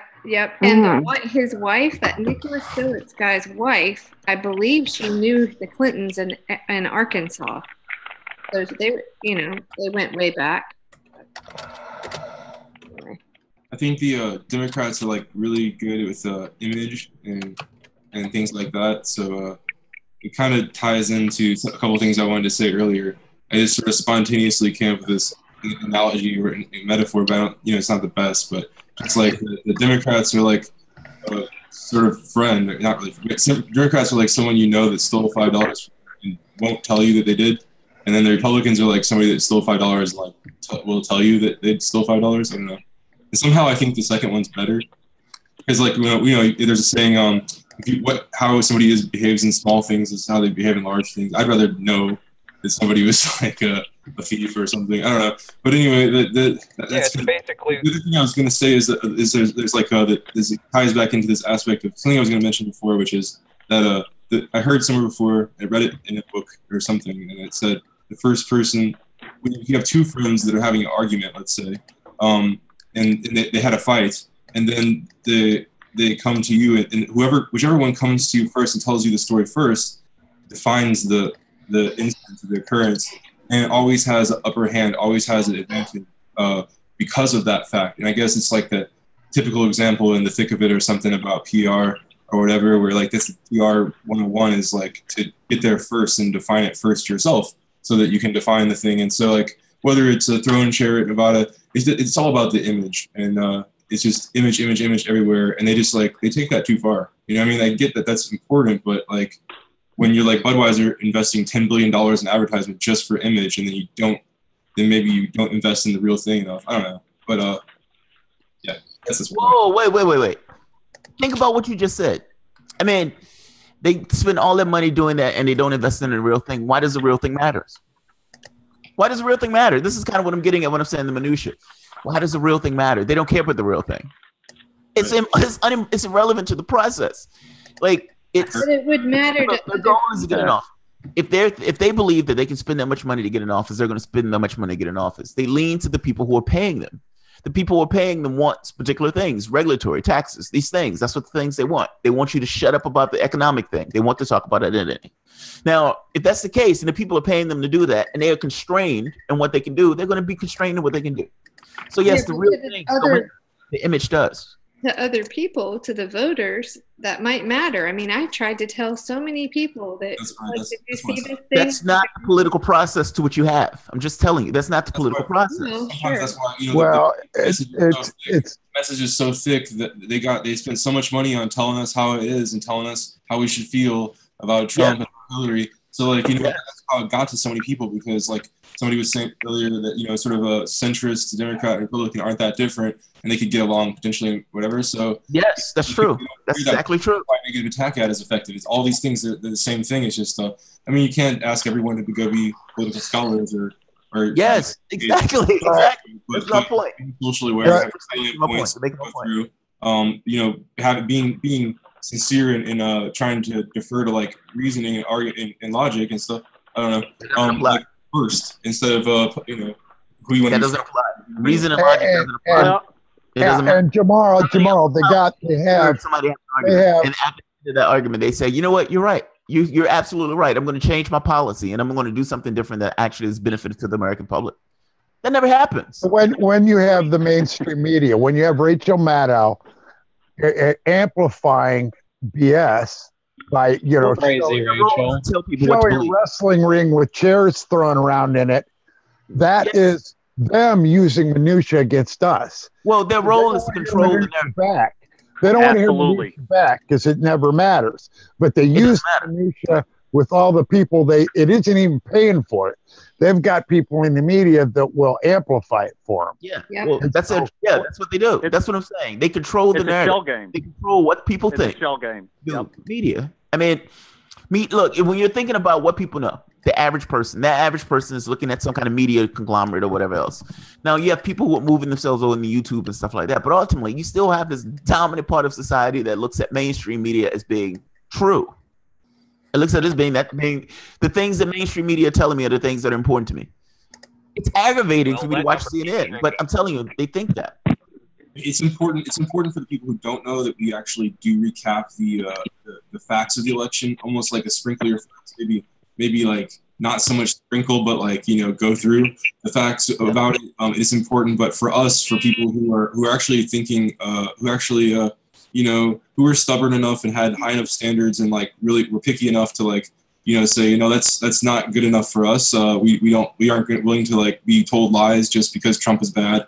We aren't willing be partisan in your complicit to all this stuff. And I think it's important for us to look forward and not just hang forever on the thing, because we gotta look forward and see like what, like somebody was saying in 2018, look at that and see how that plays out in politics, and like I guess salient points from good politicians, competent left, whatever banner, just looking for those and seeing how that goes, and then just asking for more. I mean, that's all we can do. But like looking forward, that has to be something too. Not always. Definitely not always. I'm ready to like I've said before, I'm ready to just like move on. Bernie in Chinese, there's a funny little thing. I don't know. It always feel weird mentioning, but like there's a funny little thing like in Chinese culture, you hold up your it's a silly little thing, but like you hold up your pinky finger towards somebody, which means like you're nobody. It means like you're the last. heard it translated as, "You're the last person in the world. You're nobody. You're something I don't care. I'm not going to think about you." Like and somehow that's useful every once in a while. I don't know. That's a childish way to do things, like about politics, to do that, to hold my pinky finger up like a school kid in China, like, I don't know, to say to Bernie, but really, like, whatever to Bernie, like, why can't we just be like, bygones be bygones, like, whatever. Like, I had nothing to say. I mean, it is what it is. Yeah, I agree that it's time to move past Bernie. I mean, it's important that we point out to people who might try to follow him going forward what the facts are. But as far as, looking at Bernie as a potential leader, or, going in depth about what his policy positions are, it's just pointless now. Yeah, I think that was over when he backed Hillary. And after that, after he started, going out with the DNC, once he started in his, weight with them, it's just like he's ruined like that credibility. So he can't like go against them. Then he's going to look like a liar. So, I mean, he's kind of painted himself in a corner. So I kind of have a dilemma with this right now. Oh, sorry, Don, did you want to say something? No, go ahead. I'm just listening. Go ahead. I was going to say something. Go ahead. To go a little farther, not only Bernie, but just because you were a Bernie delegate doesn't make you a good candidate. Mm-hmm. Okay, yeah, I'll look at you, but it doesn't mean that you're a fantastic candidate, because look at what Bernie did. Are the Bernie delegates following in his footsteps? Christine Pellegrino in my district. Yes, she won. She won the New York State Assembly District 9 race. But I don't care if Mark Ruffalo, backs you. I don't care if if you have money coming into your campaign. I don't care. So just because you're a Bernie delegate doesn't make you a progressive candidate. Right. It just doesn't. Right. So I have a dilemma kind of a dilemma. This weekend, we're hosting a draft Bernie party. Well,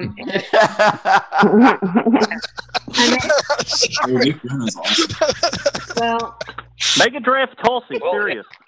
Well, okay, so I got to meet Nick Brana and his dad in Chicago, excuse me, which was really cool. And I do believe that their whole thing is like, we're ready to move on past Bernie if Bernie doesn't basically step up to the plate at some point, right? Right. I'm really, this whole thing on the Russia sanctions is really bugging me. So anyway, we're having this party on Saturday. It's not very big, but this current state rep is going to be moving, or may have already moved, into doing something for the draft Bernie for People's Party campaign nationally, and is asking me if I want to be the North Carolina state, basically, rep, which I haven't given him an answer on yet, because I just really don't know.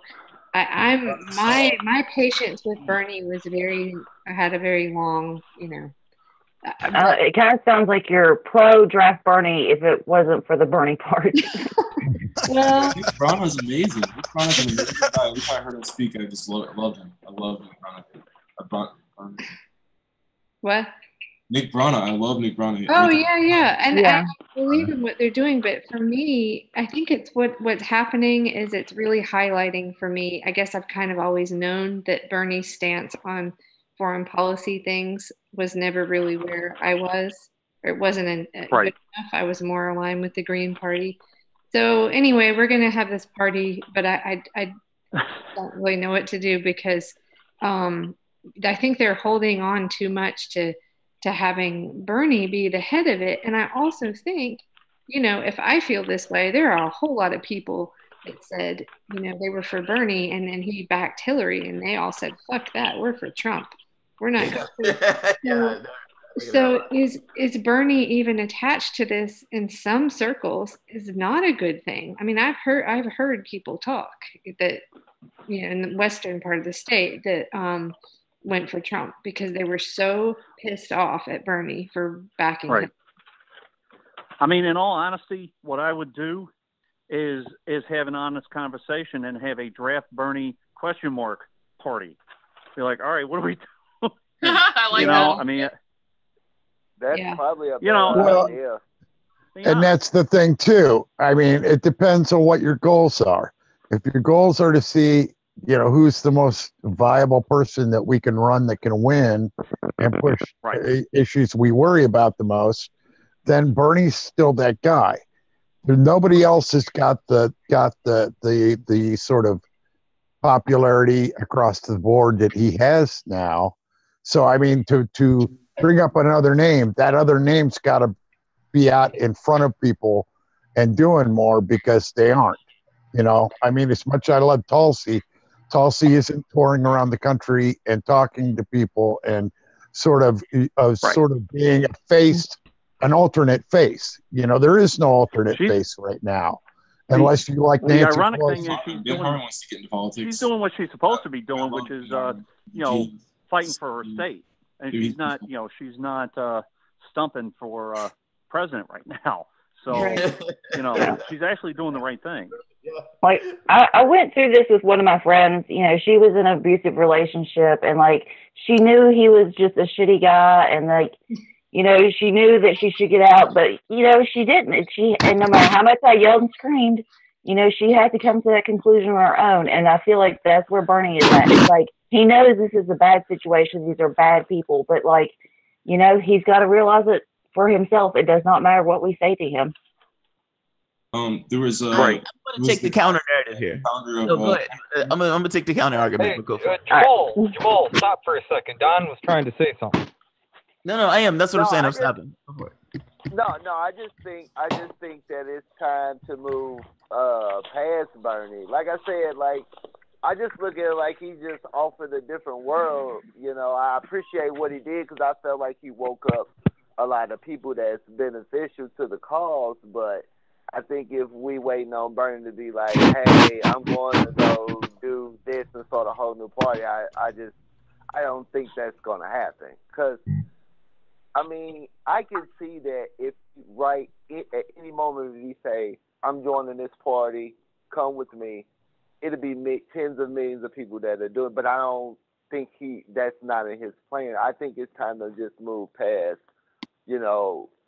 trying to get Bernie to be a leader of anything other than what he's doing with the Democratic Party, and it's kind of gut wrenching to a point, because I mean I align right with his policies and I like his policies, but I don't think he has any plan on doing anything other than what he's doing. So I just think it's time to just we need to find more than one person. We need multiple people. It's going to take multiple people to do the stuff that has to be done, and I don't think just Bernie by himself could get it done, and I don't think he has any plans on even. I don't think he wants that role. We got to find other people. It's going to take a multiple group of people to do this. I was going to say Shane Smith or whatever, the Vice News guy, was on Joe Rogan's podcast or show, and they were talking about having like a 8-person like sorry. And I thought that was really funny, really cool. And I was thinking I wish like Dan Harmon and Dave Chappelle would be like co-presidents or something. But that's just my fantasy. Well, I think part of it too is that Bernie may choose to just throw his support behind somebody. He may take a Tulsi to run. I mean, it's not like he's necessarily said that he's running for president in 2020. So, and it ain't like he's old enough that he's got to make that decision when the time comes a little bit more. You know what I mean? And that's why I'm saying this everybody worrying about what he's doing here and what he's doing there right now. It's too early to be asking him to jump into the middle of a campaign, because they're already trying to tear him apart, and he isn't even really campaigning. Let me take the counter narrative about him too. Let me take the counter narrative. I'll take a counter narrative. You had a guy, just a guy, Bernie Sanders. He was in Congress. He was a socialist for God knows his entire career, and he wore that banner despite the hate and everything else that people were going to throw against him. And in 2016, He threw his hat in the ring because he felt the country needed something different. Things weren't working out.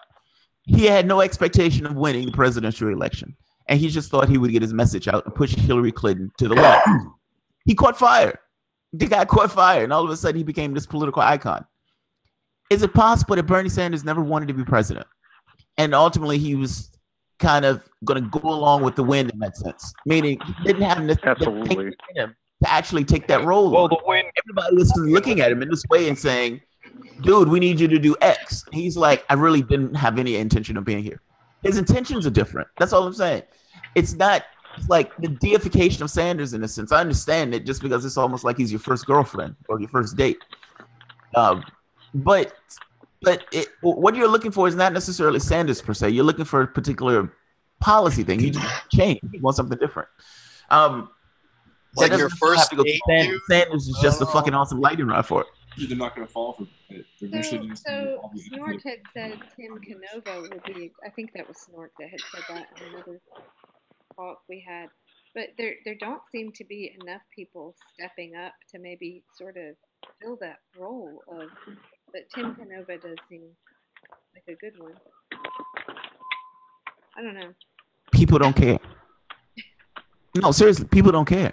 It's one of those things you just have to resign yourself to. It requires a certain amount of pain on people to realize that, holy shit, I'm living in a country and my decisions affect everybody else. Oh, yeah. I just don't think people care. I think we're living in a particular reality, us, all of us, because we care about, progressive politics. The rest of the world doesn't see this reality. That's all I'm saying.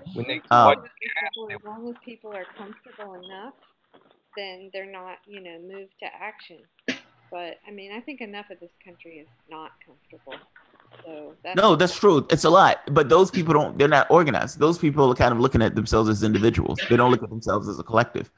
A disorganized public. That's all. Well, it's 3:13. I think I'm starting to. Yeah. I looked up at the clock, and my wife is probably going to be like, "What the hell were you?" I'm gonna call it a night. All right, you guys have a good night. All right, bye everybody. Have a good night. Good evening, everybody. Night, y'all. Bye. Later, Thanks again for coming on, Jamarl. Later, y'all. Thanks. Man, everybody. Bye. Take care. I'm still at work. Crazy carrot times gone wrong. Just want to give out one more. Hi, Coco. Ah!